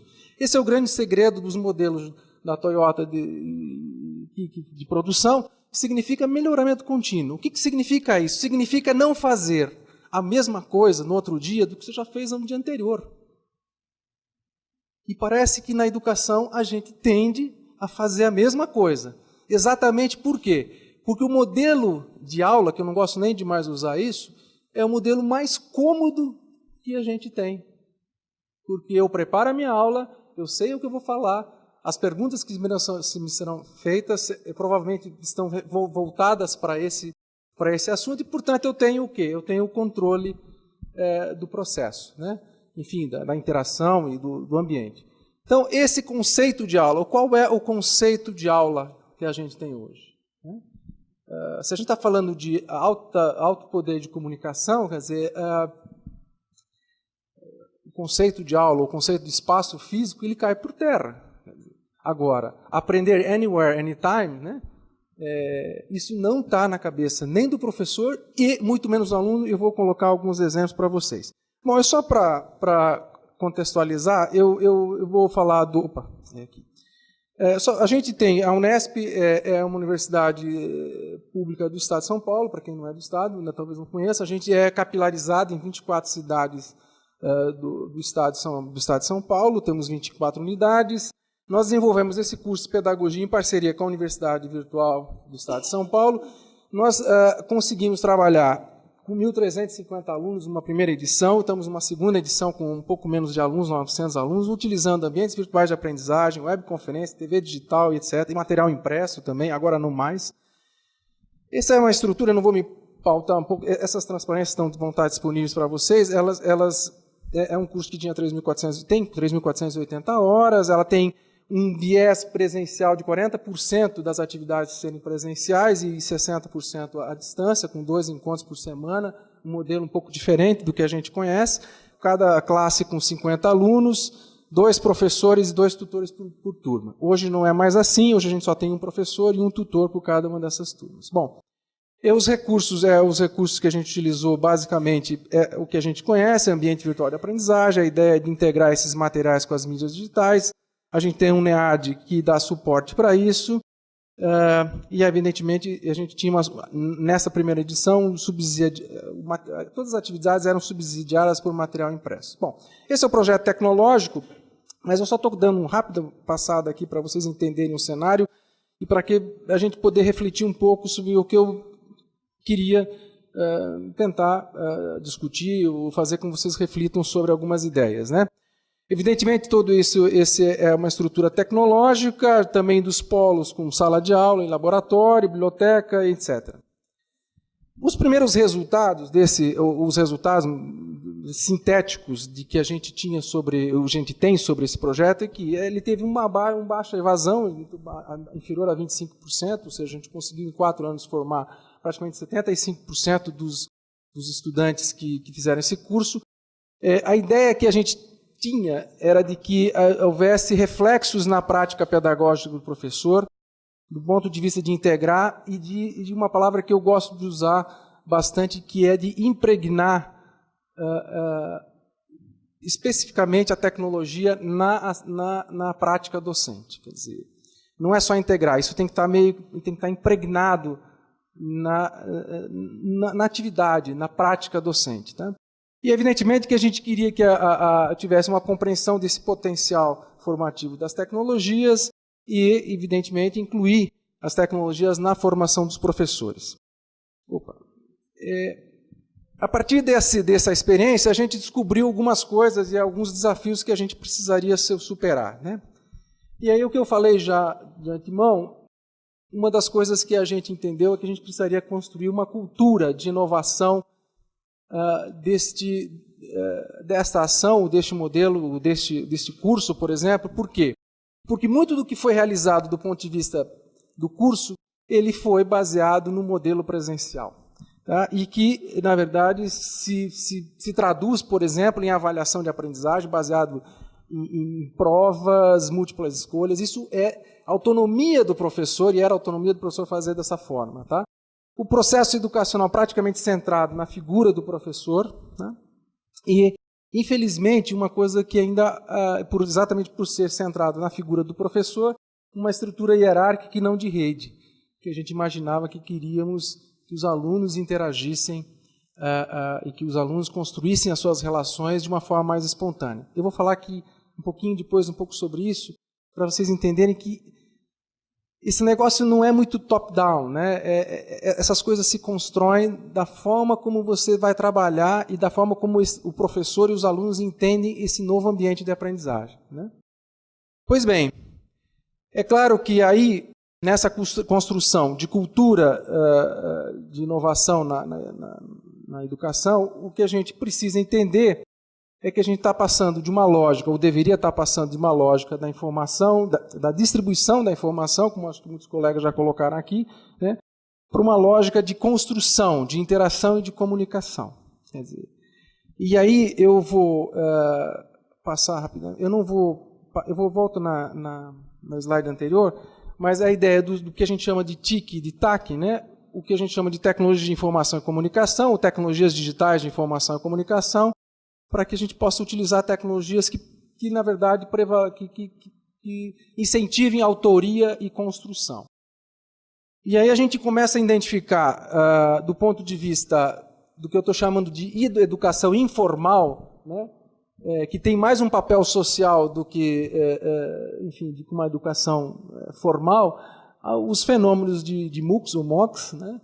A ideia dos repositórios e portais de conteúdo. Isso, na verdade, é o que a gente está entendendo que vai virar o que é educação informal. Eu vou dar um exemplo. A Unesp, depois eu mostro também, nós temos um ambiente chamado Unesp Aberto, que é derivado dessa ação do curso de pedagogia, onde a gente tem nesse ambiente aproximadamente 70 cursos abertos, baseados na estrutura de MOOCs, né? E nós temos 175 mil usuários atualmente cadastrados. E tem gente fazendo esses cursos, eles não são certificados. Há 2 dias atrás eu recebi um e-mail de uma pessoa que me disse que já fez 4 cursos, e eu fui verificar isso. Ela fez todas as atividades, tudo, e disse que vai fazer mais uns 2 ou 3. E que isso está sendo sensacional para ela. Porque ela está aprendendo muito. E ela nem pediu certificado, gente. Porque eu estava achando que ela ia me pedir o certificado. E isso a universidade vai enfrentar daqui a pouco. Porque a gente voluntariamente, entrando no que a gente está falando de educação informal, e dizendo que está aprendendo. E é um e-mail enorme dessa senhora, eu suponho que seja uma senhora, porque ela diz que tem não sei quantos anos de experiência no magistério. É um e-mail enorme. Ela mostra que ela fez. E depois eu entrei no ambiente e verifiquei que ela realmente fez as atividades. Felizmente eu digo, porque se ela me pedisse o certificado, a universidade não ia dar esse certificado para ela. Que é um absurdo do ponto de vista do que a gente tem que enfrentar. Porque se a gente diz, né, que o conteúdo é bom, que as estratégias que utilizamos é bom, e isso já acontece em países como os Estados Unidos, daqui a pouco as pessoas vão dizer, não, eu aprendo, vocês botam esse negócio público aí, dizendo que você faz o maior marketing da universidade, agora eu quero que você me avalie, e se eu for bem avaliado, eu quero que você me dê um certificado. Vocês imaginam o que significa isso nesse contexto de educação superior? Isso muda. O problema é a gente fazer com que esses órgãos colegiados nas universidades, conselhos universitários, entendam que alguma coisa está acontecendo, gente. E vão cobrar da gente. Nós somos uma universidade pública e, portanto, temos um compromisso muito maior porque somos mantidos por impostos. Bom, o que eu estou entendendo de educação formal e aquilo que a gente está mudando de cultura de inovação é exatamente um ambiente mais personalizado de aprendizagem, onde no meu entender, não se resume a uma estrutura de sala de aula, e tem uma série de variáveis embutidas em tudo isso, mas a principal delas é fazer com que o momento de educação formal seja um momento de encontro entre o professor e os seus estudantes, no intuito de construir conhecimento, né, de fazer com que o professor possa sistematizar esse conjunto de informações que estão disponíveis em qualquer lugar, né, e tornar esse ambiente não necessariamente limitado a um espaço de sala de aula. Tá? Eu vou falar um exemplo. Eu fiz, só para mostrar, por exemplo, há um ano e pouco atrás, eu fiz uma experiência de PBL com PBL online. Só para vocês terem uma ideia, que o desafio não é só do professor. Nós temos um grande desafio de fazer com que os nossos alunos entendam o que significa fazer um ambiente onde tem construção de conhecimento. Eu fiz PBL online com os meus alunos, uma disciplina de introdução à informática, com a química, uma turma de química, eu não sei, eu já contei essa história para muitas pessoas, mas é interessante contar porque acho que mostra um pouco qual é o desafio. O PBL online era o seguinte, era fazer tudo com PBL, metodologias ativas e aprendizado. O curso presencial, pedir autorização ao conselho universitário, ao conselho do curso, autorizaram fazer isso nos 20% da distância, né, que pode ser feito. Bom, 3 encontros. Um primeiro encontro para dizer como é que as coisas iam funcionar, no meio do semestre um encontro para apresentar seminários, apresentar o que os alunos estão fazendo, e no final um encontro para avaliação final da disciplina. Ótimo, tudo online, maravilhoso, os alunos me deixando maluco, porque eles trabalhando colaborativamente, no AVA, bom, tudo bem. Um belo dia chegou um deles me escreveu assim, professor, nós estamos aqui achando que está muito bom, a gente está gostando, estamos aprendendo, está muito interessante esse negócio, a gente nunca viu esse negócio, mas tudo bem, mas a gente tem uma pergunta para lhe fazer. Aí eu falei, bom, pode fazer a pergunta. O que vocês acham que eles me perguntaram? Hã? Quando vai ter aula. Professor, mas quando o senhor vai dar aula? Percebem que a cultura, esta cultura de comunicação, de uso de WhatsApp e coisa, o aluno só entende para fazer comunicação, mas ele não entende que ele pode aprender. Então o desafio é duplo, o desafio é dos professores. E quando a gente trabalhou com o curso de pedagogia, a gente também sentiu isso, porque na verdade o professor que fala de alfabetização, ele achava que ele continua a poder, ele não entendia como é que ele poderia utilizar a tecnologia para alfabetizar uma criança. Não que a tecnologia sirva só com tecnologia se faz isso, mas ele não compreende isso também. Muito bem. Então a ideia evidentemente, de tentar a gente fazer o que acontece na sociedade de uma forma geral, que é essa impregnação dessas tecnologias nos ambientes de aprendizagem. Quer dizer, a gente tem tecnologia no banco, tecnologia no hospital e assim, mas a gente não tem isso impregnado na cultura da escola, da universidade. Tá? E aí, evidentemente, que eu acho, aí é uma opinião minha, né? Quer dizer, impregnar a tecnologia na formação do professor implica num negócio que eu acho que a gente tem que começar a refletir muito, que é uma forte intervenção no ambiente acadêmico. A gente faz um monte de pesquisa na escola, mostra que o professor não sabe usar tecnologia, mostra que ele não tem competência para isso, mas a gente não faz. O problema é aqui dentro da universidade, da minha universidade, que não forma um professor para usar tecnologias em sala de aula. Não que a tecnologia vai resolver o problema, mas é preciso. Eu sou matemático, o Valente uma vez me mostrou aquele objeto de aprendizagem, da integral, né? Eu fiquei 2 semanas, eu sou matemático de formação, quando fazia matemática, fiquei 2 semanas para tentar entender o raio daquela integral, o que significava aquele valor. Tem um objeto de aprendizagem, que o Valente sabe muito bem o que eu estou falando, você olha aquilo lá, você bate o olho em 1 minuto, você entende tudo. Por que a gente ainda ensina matemática e forma professor de matemática em cálculo, fazendo um massacre, vamos dizer assim, de abstração de coisas do tipo, sem usar nada de tecnologia, que são tecnologias que elas não vão ferir o conceito, elas não ferem o conceito, que é aquela ideia de que, às vezes, as pessoas acham que a tecnologia superficializa ou otimiza a coisa, muito pelo contrário. Então, o que eu acho que a gente tem que fazer uma forte intervenção no ambiente acadêmico, eu percebi isso, e percebo isso ainda hoje, na 2ª edição do curso de pedagogia. Porque os professores, agora a gente está fazendo uma 2ª edição com muita virtualidade, e os professores ainda questionam se eles têm que acessar o ambiente virtual da aprendizagem. Não é possível isso, né? Muito bem. É claro que isso tudo vai melhorar a fluência digital, que é um dos objetivos. Bom, a ideia de concepções, então, como eu já falei, ambientes abertos de aprendizagem, evidentemente que tem que ter uma proposta de um curricular de autoestimativa, aí, principalmente para entender que o ambiente, quer seja virtual, quer seja presencial, praticamente esteja voltado à capacidade de resolver problemas, de trabalho, de construção de conhecimento, né? E aí a gente acho que deve ter sido o tema, infelizmente eu não pude estar aqui com vocês desde ontem, mas já foi falado sobre projetos, PBL, Flip Classroom, etc., que são metodologias para incentivar toda essa perspectiva de cenário.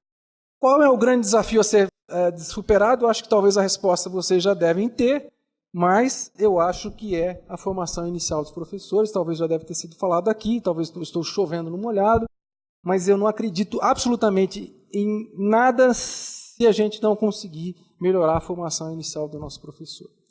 E aí, acho que eu fui um dos que escreveu Humildade.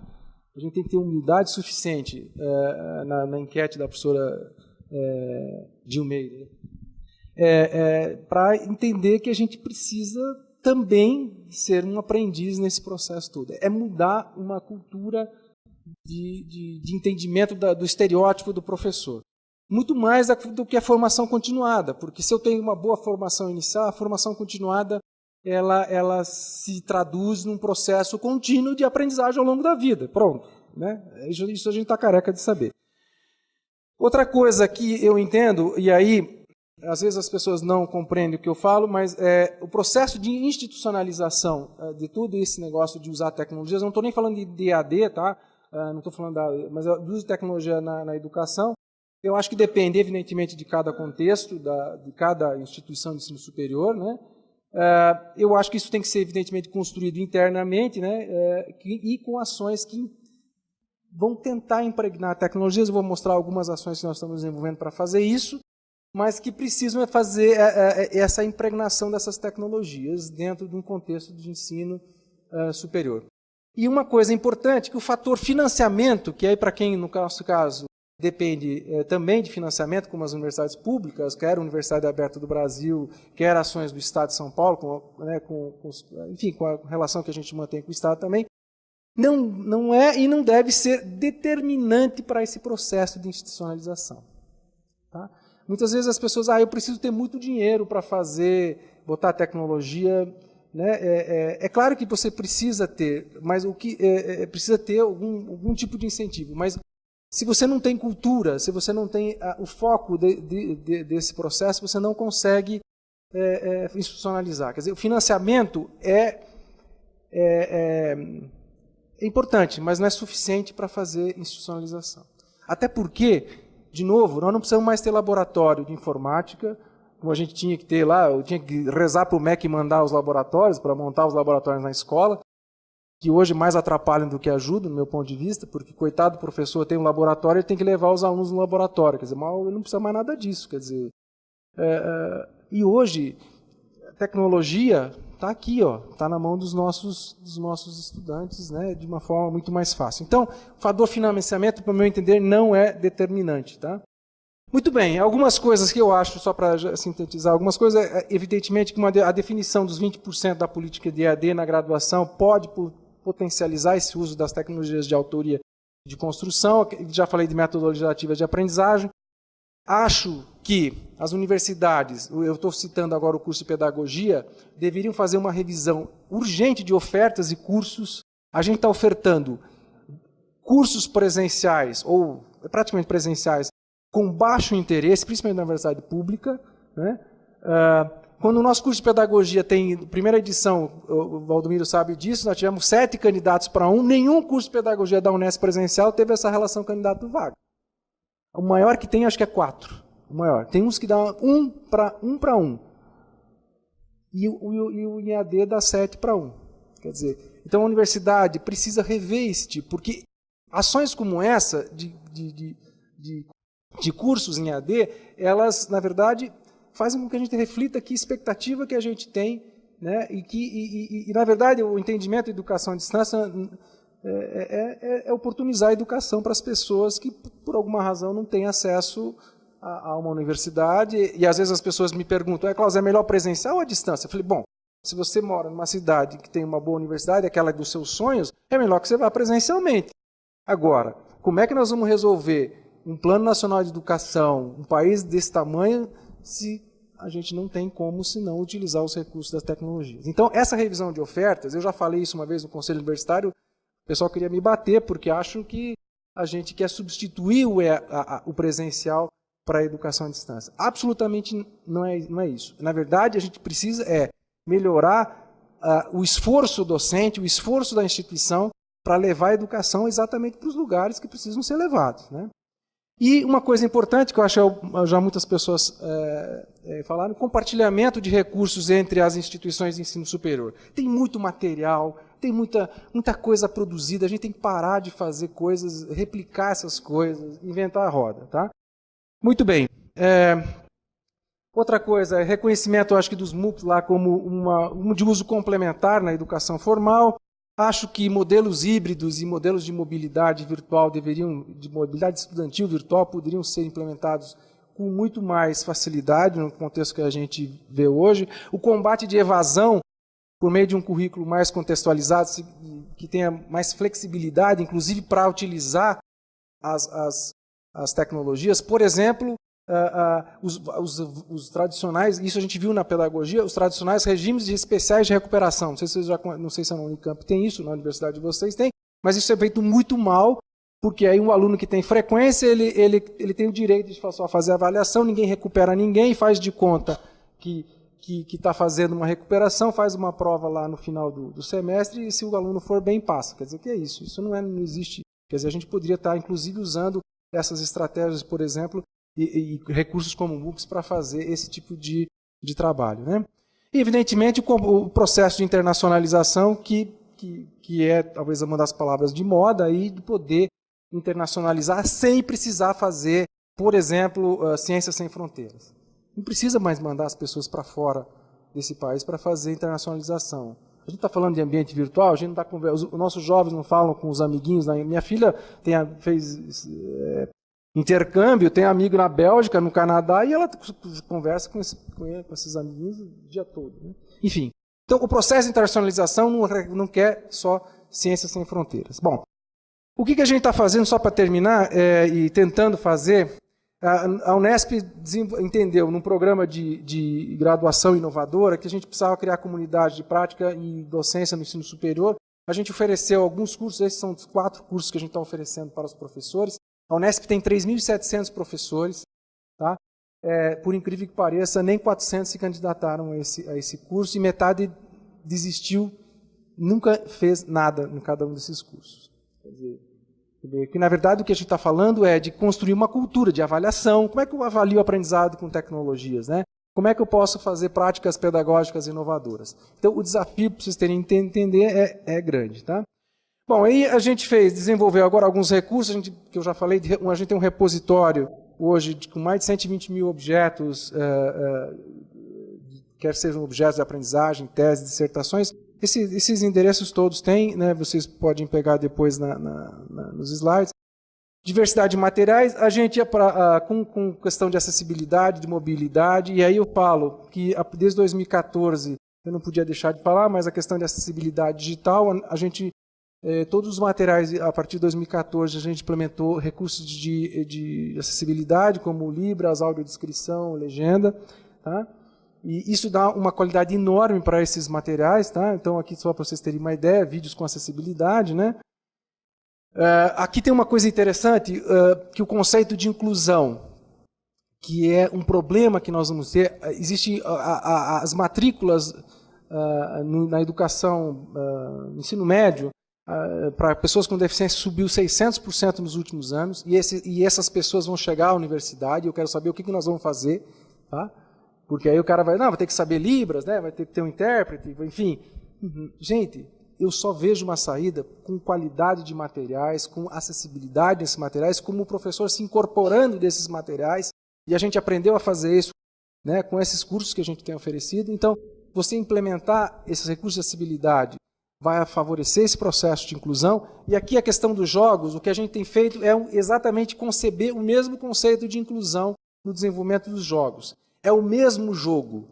Eu não faço um jogo para um cego e um jogo para um vidente. É o mesmo jogo. Quer dizer, só que imagine o que significa fazer isso. A gente tem uma equipe trabalhando nisso exatamente para ter essa concepção de inclusão. Bom, eu só vou mostrar aqui o nosso ambiente virtual, que a gente chama de autoconfigurável. Por conta da acessibilidade, vocês podem olhar ali no círculo, você define qual é o seu perfil, a gente não se rotula como deficiente, a gente define o que a gente quer de Libras, se a gente quer audiodescrição. O ambiente se autoconfigura, ele é acessível, mas os materiais, ele se autoconfigura à medida que você diz o que você quer audiodescrição. A hora que aparece um vídeo, esse vídeo vai ter audiodescrição. Tá? Bom, acho que o tempo já é estourado, né? Mas eu queria...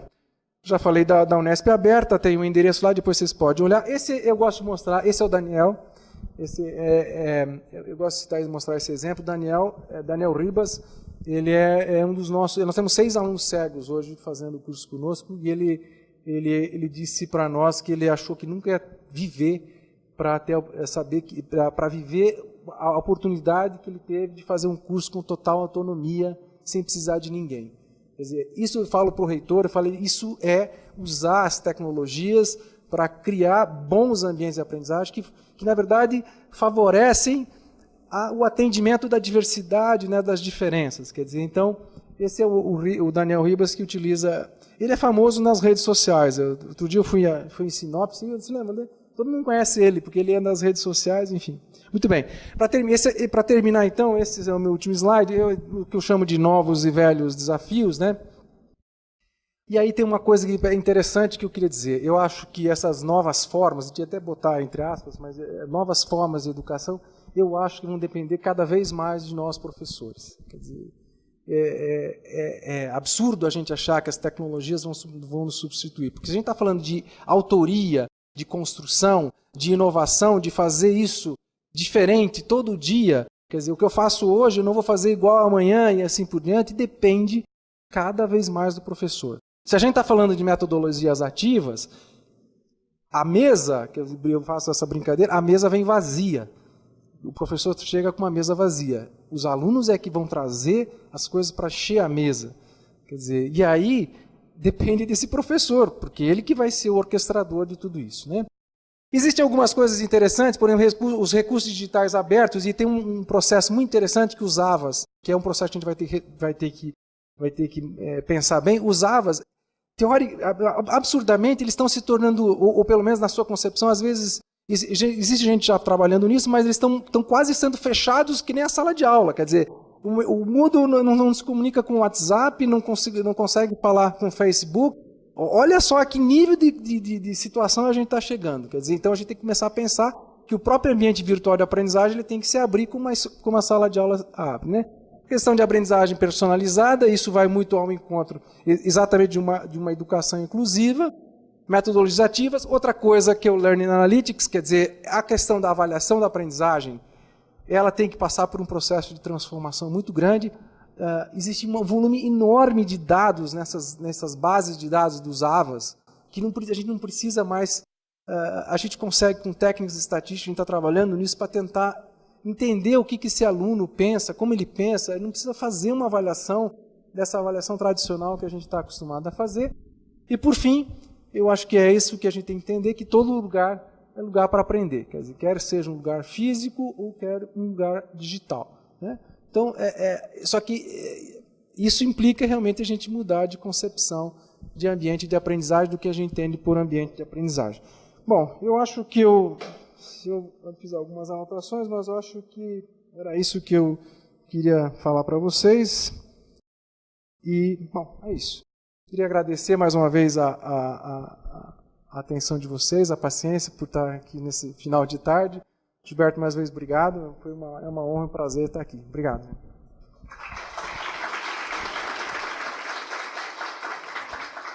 Muito obrigado, professor Klaus. Muito obrigado, Dulce. Devido ao avançar aí da hora, não sei se vocês querem ainda colocar alguma questão. Tem espaço para pergunta, Gilberto? Tem? Alguém quer colocar alguma questão? Nara?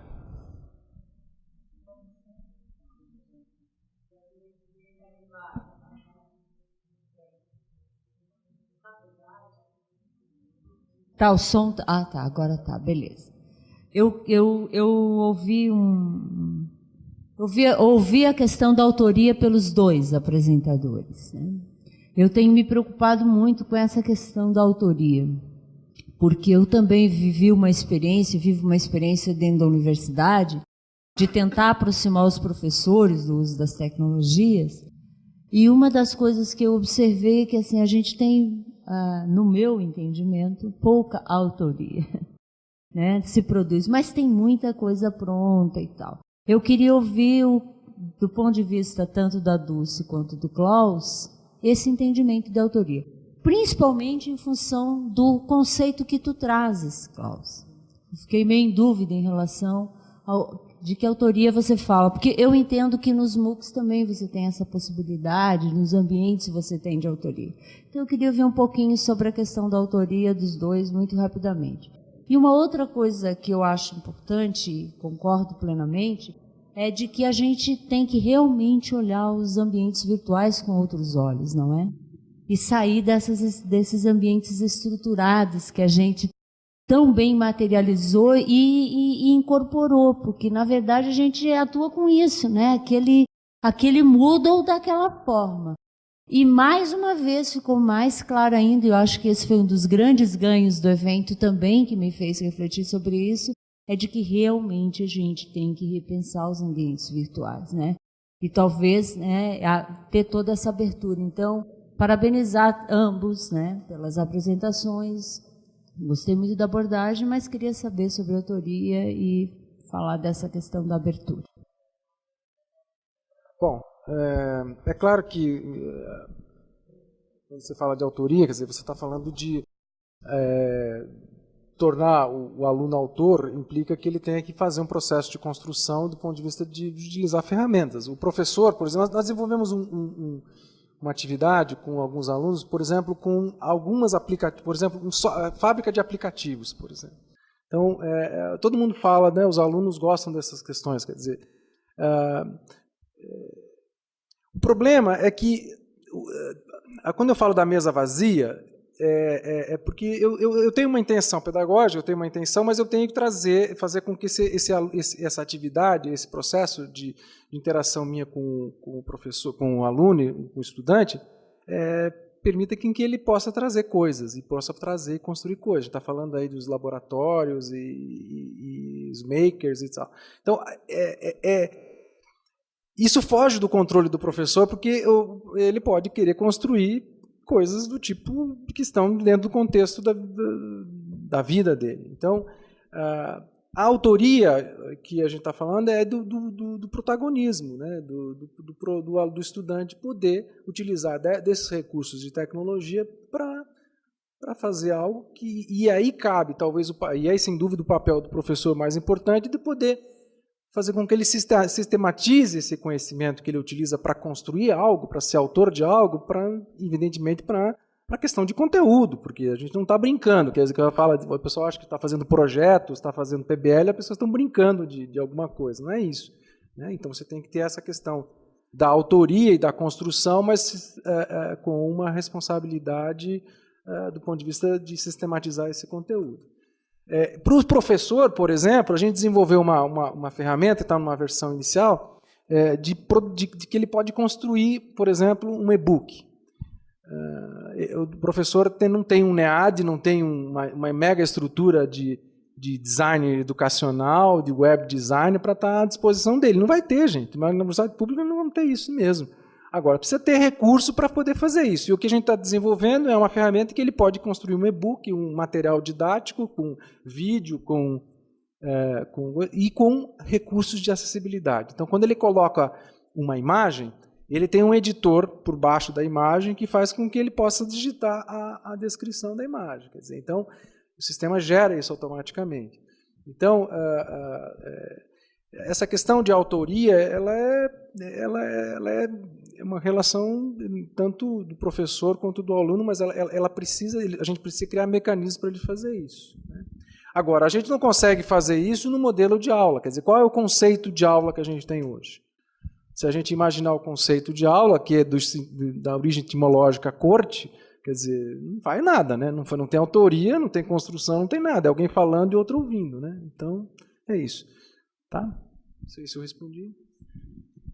Aula. Aula. Quando eu entrei no programa de pós-graduação em Ciências da Linguagem, eu queria estudar o roteiro da aula. Porque eu pensava assim, um professor, quando vai dar aula, ele faz um roteiro. Eu venho da televisão, né? Então, para mim, foi mostrado, você falou, né, do faroeste. O professor pensa um roteiro, minha aula começa assim, depois eu faço assim, aí eu uso essa imagem, aí depois eu uso, né, eu vou falar alto para eles poderem, então eu estou usando um som, eu vou vestir uma roupa assim, eu não posso vestir uma... Então, o professor pensa um roteiro, ele se planeja. Na videoconferência era assim, os professores falavam, eu me visto para aula.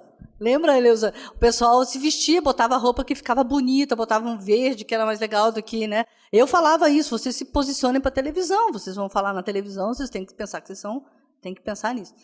Autoria é complicado, porque assim, é a coisa mais complicada que eu acho. Quando eu falei de letramento, eu estava falando disso. Por quê? Nossa cultura ela é letrada. A gente está baseado no texto escrito. Então, quando a gente fala de letramento, a maioria das definições de letramento estão baseadas nos textos escritos, né? Nos eventos de escrita, né? Então, quando a gente fala de multiletramentos, letramento midiático, eu estou falando de outras escritas, né? Outros textos que são os multimodais. Então, nós não temos essa condição. Eu vejo meus alunos lá da pedagogia, minhas alunas da pedagogia, eu peço um vídeo. E eu achei muito interessante, queria até compartilhar com vocês. Depois que eu comecei a pedir esse primeiro vídeo de apresentação, no primeiro eu pedi um vídeo para ver, porque eu pensei, eu tenho que saber o que eles sabem de vídeo, de audiovisual, para eu poder completar o que eles não sabem, porque eu vou ficar dizendo que eles já sabem, não vou, né? Então, aí eu pedia para fazer um vídeo. Então, aí eu vi o letramento nesse sentido. Aí eu pedi, faz um vídeo sobre vocês. Aí era assim, meu pai, minha mãe, eram umas coisas no começo, a minha família. Aí eu falei, bom, vídeo com mídias, a relação de vocês com as mídias. Aí começaram a vir, né? Aí tinha gente que nunca tinha feito um PowerPoint, estudante da pedagogia, que nunca tinha feito um PowerPoint, porque eu dizia, pode fazer em PowerPoint, em vídeo, foto, do jeito que vocês quiserem, mas façam um vídeo. Então, não sabe de linguagem, não sabe botar música, não sabe fazer uma imagem, por mais que fotografe, mas não tem noção de enquadramento, não tem noção de linguagem. Aí agora, esse último semestre, eu pedi para os alunos, então, cadê o vídeo de vocês? O que veio? A maioria dos vídeos vieram selfie vídeo. Fenômeno, para mim, foi uma novidade. Por isso que eu digo, a relação com a mídia digital, ela impõe, ela traz limitações e impõe linguagens. E que você, para sair dessa imposição, o que os alunos estão fazendo? Vídeo de selfie. Se nas outras turmas eu reclamava que não tinha enquadramento, que eu não reclamava não, porque essa não é a ideia, mas que eu percebia que não tinha essa linguagem, que a gente tinha que trabalhar a linguagem audiovisual, com esses novos, então eu não estou nem aí. Pega o celular, bota na perna aqui, ó, em cima, não enxerga direito, não escuta direito, e falam. Eu falei, gente, mas você acha que isso é um vídeo? Eu não estou reclamando, só estou perguntando. Professora, claro, você não pediu um vídeo para falar das mídias, mas você não pensou que podia botar uma imagem? Para quê? Para quê? Então, aquela coisa do ego, eu sou suficiente para a minha informação. Então, nós, professores, não estamos acostumados, a gente não sabe pedir para um professor se postar na frente de uma câmera, pensar um vídeo. A gente sabe como é que é. Eu acho muito difícil ficar pedindo para os professores que façam coisas que eles não estão acostumados. Então, para nós, é muito difícil. Autoria, a gente não sabe lidar. Hoje, com a cultura da bricolagem, a autoria é super complicado.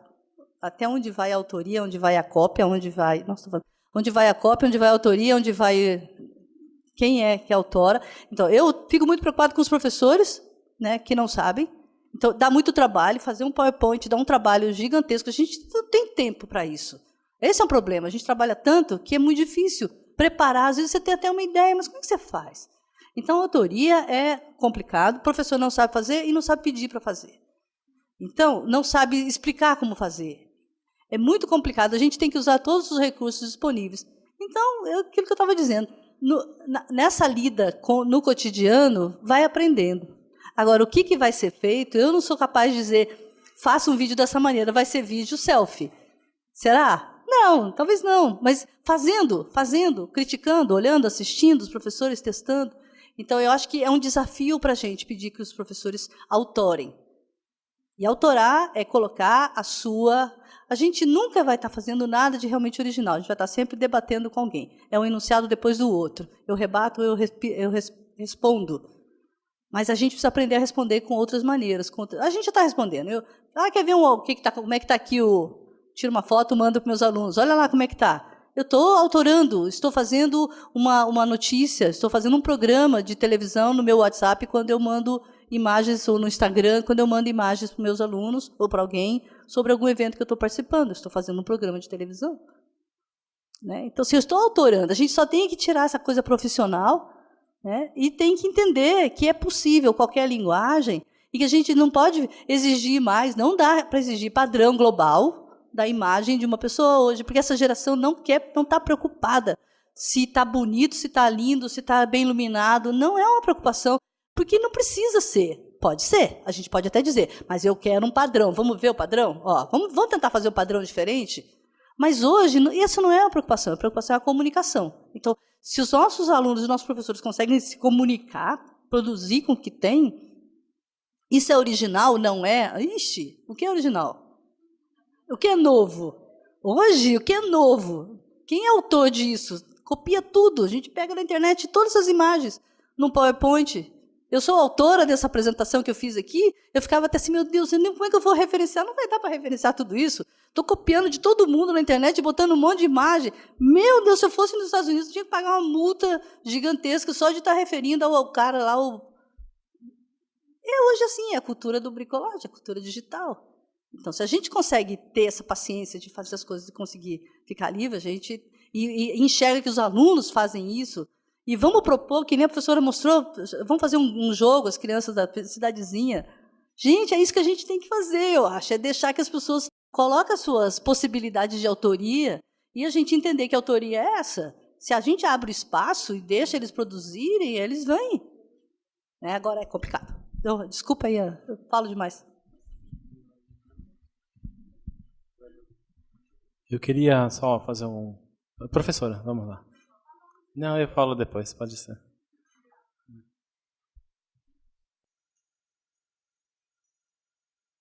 Bom, eu tenho participado de algumas discussões, inclusive com grupos de pesquisa europeus, e a discussão focal atualmente é a abundância.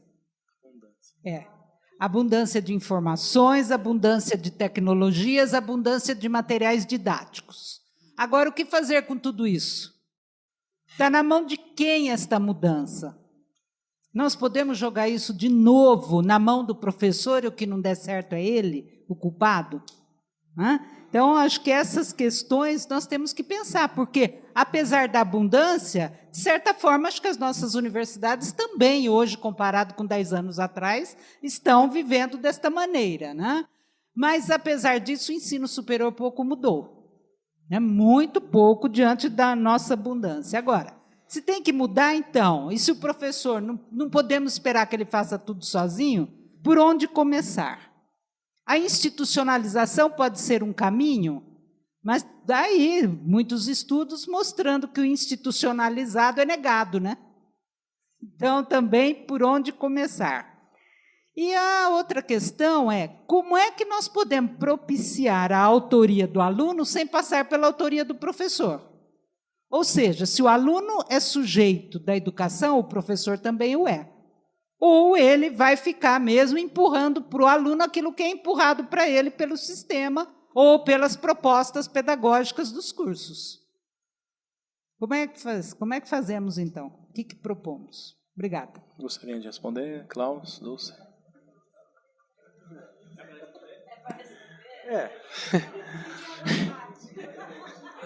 Se a gente tivesse a resposta, Beth, a gente já estava tudo resolvido, Tivesse a resposta para a gente, estava tudo resolvido, indo tudo para casa e pronto. Segunda-feira estava tudo diferente, Para o próximo evento. Na verdade, eu acho que tudo que você colocou é assim, mas eu acho que a gente está gastando, eu não sei, eu acho que a gente está gastando um esforço docente muito grande com bobagem, eu acho, sabe? Tipo assim, estamos dando aula particular para 3, no público, tá? Bobagem talvez para a gente que entenda um pouco disso, mas para a estrutura da universidade pública com 2, 3 alunos achando que o curso é bom e o esforço docente está sendo... mas não tenho tempo, eu tenho o relatório de pesquisa para entregar, eu tenho não sei o que para entregar, não é? Mas está gastando tempo aí fazendo... Então, assim, eu não sei, acho que a abundância realmente gastando tempo produzindo muito material, achando que, enfim, que tem que ser já vi professor da universidade dizendo assim, não, mas olha, esse negócio desses materiais digitais não é a mesma coisa, não é o meu material. O meu material de cálculo é o meu material. Quer dizer, gente, para ele, Para ele, será que é pro então, assim, não sei, eu acho assim, eu acho, talvez, é o que eu falei no começo, talvez a gente está passando um dos melhores momentos, apesar de tudo, os melhores momentos que a gente tem, porque antigamente a gente tinha que ter computador, e aquele negócio do MEC, aquela coisa nada toda, de formar professor, e aquela... Hoje a gente tem tudo na mão, Só que a gente continua não sabendo o que fazer. E aí, acho que você falou muito bem, agora tem a pior de tudo, a gente tem abundância agora não é nem aquela coisa de trabalhar no limite, Agora a gente está aí, e está assim, e o problema é que eu acho assim, do brinco, agora a gente não tem nem a desculpa para dizer assim, eu não vou fazer isso porque eu não tenho condições, eu não tenho... Tudo bem, o pessoal fala de EAD, às vezes os nossos professores falam, mas vocês não têm, a gente não tem a estrutura que tem no NEAD, tem um estúdio, sabe? É que as pessoas também vão muito para o lado da tecnologia como se fosse algo tem que ser aquela coisa sensacional, né? Fazer um mega... olha, a coisa mais interessante que eu vi nos últimos tempos foi numa escola em Palo Alto, quando a gente foi visitar Stanford, que uma professora ensinando história contemporânea com aquele filme O Menino do Pijama Listrado. Ela botou as crianças tudo no lado, assim, sentadinha, e ela começou a passar o filme. E ela chegava para as crianças e dizia, por que você acha... Olha, o pai o menininho lá não gosta do... O pai não gosta do menininho que está do outro lado da cerca. Por que vocês acham? Aí as crianças começaram a falar, não, mas sabe que ele é judeu, hein? Eu não sei o quê. Aí ela parava o filme, e não era computador, não, era vídeo. Ela parava o filme e começava a bater um maior papo com os alunos.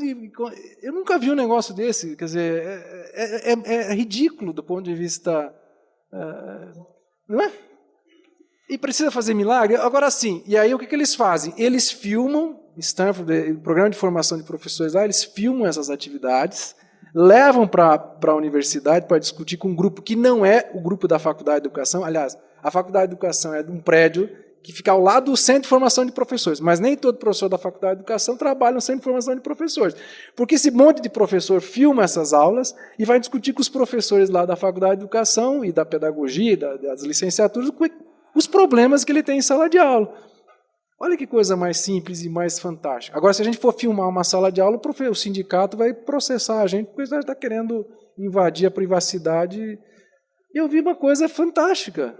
Você vê lá filmando essas coisas. Então, por isso que eu acho que é uma questão mais de cultura, da gente entender que a gente tem um desafio, essa abundância. Por que nós vamos fazer com essa abundância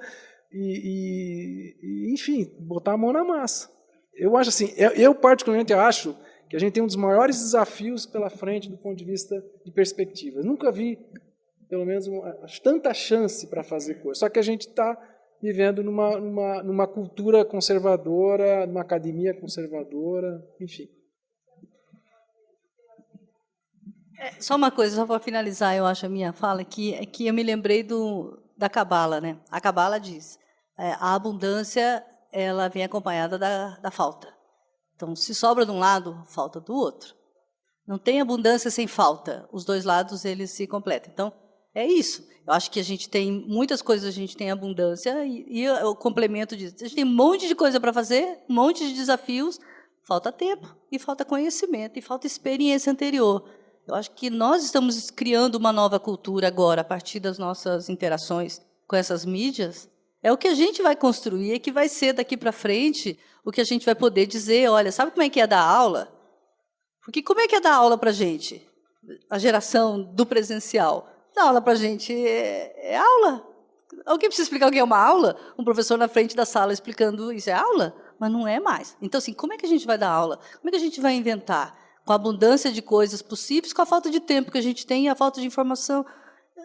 Aquela professora falou, eu tenho que pensar o curso do começo até o fim, com toda gamificação. Eu vou usar gamificação, eu vou dar ponto para as coisas, para os alunos, eu tenho que pensar todas as atividades que eles vão fazer, botar todos esses pontos, explicar tudo para eles, botar eles para trabalhar, depois isso tem que ter coerência para depois eu dar ponto certinho.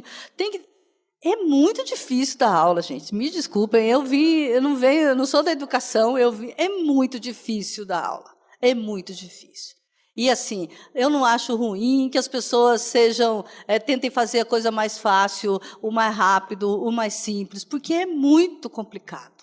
Então, assim, as pessoas são seres humanos, os professores são seres humanos também, né? Não são só os outros que são, nós também somos, e a gente merece poder escolher o caminho mais simples. O que eu vejo, e eu tentei mostrar nessa minha apresentação dos dados aí dos professores, que coincidem justamente com os meus dados também dos meus professores, é que está havendo uma mudança. E não é uma mudança imposta, é uma mudança das práticas. E as pessoas estão aprendendo devagarinho, porque querem, porque estão a fim de fazer, porque acham que é importante fazer. E aí, eu vi, essas poucas horas que eu passei aqui hoje, quantos métodos novos de dar aula, quantas maneiras diferentes, que não sei se vocês repararam, todo mundo já fala em PBL, tem umas 4 siglas, pelo menos, sala de aula invertida, PBL, não sei o que todo mundo fala como se todo mundo conhecesse. Né? Para mim, tudo isso é muito difícil. Como é que aplica isso na sala de aula, no dia a dia? Eu acho complicadíssimo. Pensar nas minhas alunas da pedagogia, fazer uma coisa dessa de projeto, eu fiquei pensando, como é que eu vou fazer um projeto? Podia fazer isso, né? Pensar um projeto, que aí eu tenho pensado muito nisso. É muito complicado. Então, acho que nós vamos dar solução para isso do nosso jeito. Eu não acho que a gente esteja muito mal, eu acho que a gente está indo muito bem. Eu vejo, né, por todas as experiências que eu tenho visto, que a confiança com a mídia hoje é grande. E a autoconfiança com ela também. Isso é que vai fazer, acho que, a nossa apropriação vai vir disso. Quando as mídias a gente não enxergar mais elas. Eu tenho um professor essa semana estava falando. As mídias, o grande objetivo das tecnologias é ficar invisível. Quando a gente, como a sala de aula, a tecnologia é uma tecnologia, só que a gente não enxerga a tecnologia. A gente diz, não, mas isso aqui é uma sala de aula, mas e a tecnologia? Isso é uma tecnologia porque ela é um modo de ensinar que tem uma série de regras que a gente segue, que nós já entendemos tão bem que a gente pratica e acha que é aquilo, mas não percebe que isso é uma caixa, já é uma caixa preta, né? Ela está fechada. E o que nós estamos fazendo hoje, que as mídias estão vindo e fazendo o possível, é abrir essa caixa preta. Então, a gente está começando com caixas cinzas, possibilidades, tentativas, experiências, todo mundo fazendo experiência. For fazer a lista de experiências que todos os professores têm, quando eu vi lá inovações, eu falei, nossa, se eu for pensar nisso, eu não consegui nunca falar. Então, tem muita inovação. Então, acho que é isso. A gente se despreocupar um pouco de que nós, professores, temos uma grande responsabilidade de sermos os grandes, né, do conteúdo. É o nosso papel ensinar, aquilo que a professora falou, né? Qual é a nossa função? Desenvolvimento, aquelas coisas que ela perguntou. A gente não tem tanta importância assim. Acho que a gente tem uma importância. Né? Então, acho que uma aluna minha falou assim, professora, dá para aprender tudo na internet? Que foram apresentar o YouTube, né? O que é o YouTube? O que dá para fazer no YouTube? Então, no YouTube tem tudo, professora.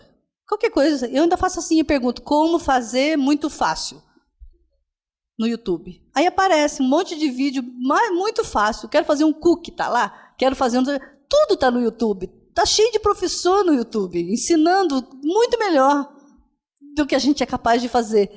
Por que a gente não sai dessa patamar de achar que a gente... E humilde, está cheio de gente que ensina bem. Vamos aprender com as outras pessoas que não são professores, mas que estão ensinando bastante um monte de coisa. Eu acho que é isso que nós estamos, nesse novo patamar. Muito obrigada por terem esperado e ouvirem a gente.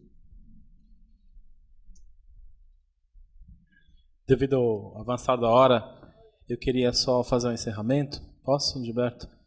Que é uma reflexão que eu saio aqui desses 2 dias de debate, não é? E uma coisa que a minha terapeuta fala para mim sempre é o seguinte: cuidado com os tem que você põe em cima de você mesmo, não é? Então eu sempre fico pensando sobre isso, porque quando eu chego em casa eu penso, eu tenho que fazer isso, eu tenho que não sei o quê, eu tenho que tralala, eu tenho que tarará. E a gente vai pondo um monte de tem que nas nossas costas, porque a gente tem que fazer isso, tem que fazer aquilo outro. São as nossas próprias autoexigências, não é? Eu sou psicólogo, sou psicodramatista, eu trabalho com psicologia clínica também, um pouco também. E aí eu fico pensando, né? Por que a gente se exige tanto? Por que a gente se cobra tanto? Por que a gente precisa ser tão perfeito? Por que a gente precisa conhecer tudo? Por que a gente precisa dominar tudo? E agora, quem saiu cansado aqui foi eu, porque são tantos tem que a gente, às vezes, põe nas nossas próprias costas, que você sai exausto com a sensação de que você não dá conta, porque mediante tudo que a gente falou aqui, todas as coisas que a gente apresentou, todas as possibilidades, todos os métodos, eu mesmo fui um que fiz uma série de considerações em termos de tentes, né? Que tem que pensar nisso, tem que pensar naquilo outro. É muito tem que, né? Então, assim, essa abundância, ela traz para mim só uma perspectiva de angústia, de sobrecarga. E, como disse a Dulce, nós somos seres humanos, né? Então, o recado que eu gostaria de passar para encerrar esses 2 dias de debates, que foram excelentes, né? É para a gente pensar e tomar cuidado com os tem que a gente põe nas nossas costas, né? Porque senão a gente não consegue sobreviver, não consegue relaxar, não consegue ter prazer, tem que fazer isso, né? Então fica sempre uma sensação de insatisfação, fica sempre uma sensação de que eu não dei conta de, fica sempre uma sensação de que eu não conheço o que eu devia conhecer. Eu não sei fazer certas coisas que eu devia saber fazer, né? Eu não conheço isso, não conheço aquilo outro, e eu precisava conhecer. Nós não somos deuses, nós somos profissionais da educação. Eu acho que o que fica de mensagem é que a gente entende que existe aí um mundo de abundância, não é verdade? E existe aí uma série de possibilidades de reconfiguração da prática pedagógica. Mas não é nossa total responsabilidade, aí, professora Beth, é aquilo que você fala o tempo todo. Cuidado com aquilo que você põe nas costas do professor. É da responsabilidade dele? Não. É a gente poder fazer o nosso aluno fazer uma boa leitura de mundo.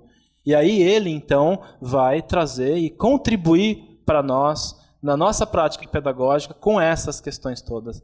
Então, eu não queria que ninguém saísse daqui hoje com a sensação de que tem que ter domínio sobre todas essas coisas que foram faladas aqui. Porque dá uma angústia. O Luciano Sattler falou, meu Deus, como eu estou desatualizado. Ou seja, eu tenho que me atualizar. Ou seja, dá sempre uma sensação de angústia muito grande, não é? E aí... Então, gente, eu queria agradecer a presença de todos, chamar o Gilberto aqui para fazer as últimas palavras, desejar a todos um bom regresso a casa, um bom fim de semana, e usem também momentos de prazer para pensar e relaxar, porque a gente merece e a gente precisa, né? Senão a gente teria que ganhar 5, 10 vezes, 15 vezes mais para fazer tudo aquilo que a gente acha que a gente tem que fazer, não é verdade?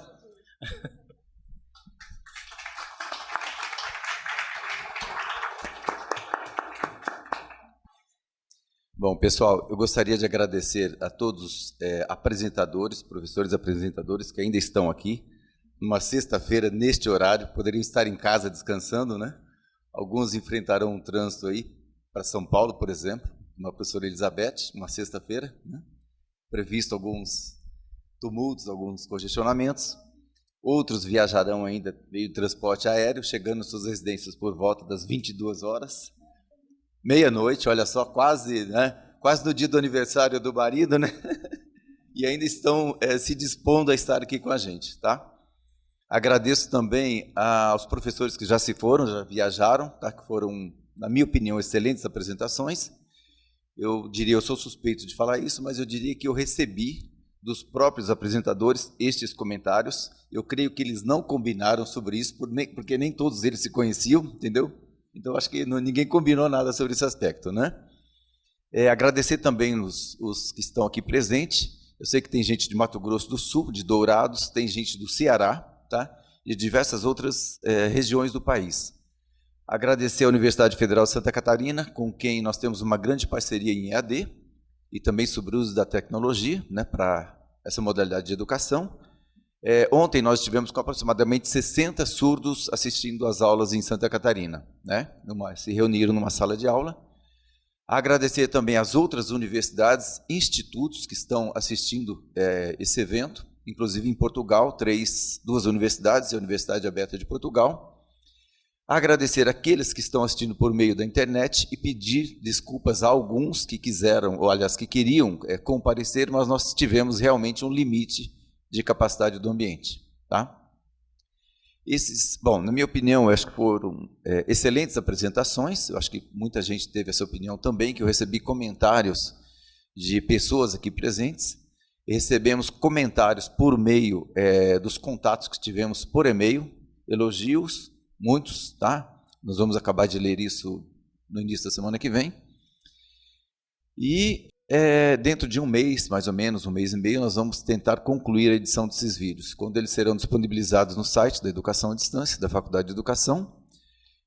Logo em seguida, nós vamos tentar encaminhar esses conteúdos para os repositórios da RNP de Brasília, conforme eu comentei no dia da abertura, e também o conteúdo sem edição para a Univesp São Paulo, com quem a gente está fazendo contatos. E também aqui com o professor Valdomiro Loyola, queira ou não, ele está atrás disso aí tudo, nessas conversas, né? Que a TV Univesp vai disponibilizar também um conteúdo mediante a sua disponibilidade de agenda em alguns canais a cabo ou satélite. Então, um certo dia de manhã vai uma mesa, à noite vai a outra, no outro dia vai a outra, coisa assim. Nós vamos tentar ver com eles se é possível a gente agendar essa programação, a gente ter a programação com antecedência e a gente roda ou no site do evento, tá? Ou por e-mail, de alguma forma a gente divulga para vocês, caso alguém queira rever o evento de outra forma, tá? Então, agradeço a todos vocês novamente, fico feliz com a presença de vocês, espero que tenham aproveitado bastante todas essas apresentações que ocorreram aqui, tá bom? Um grande abraço para vocês, obrigado, tá? Só mais um comentário, eu queria agradecer também a nossa equipe de EAD, embora enxutíssima, tá?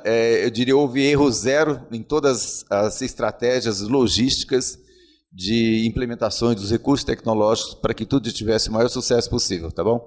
Ao Edemilson, ao Leandro Barbosa e ao Leandro Roberto. Obrigado.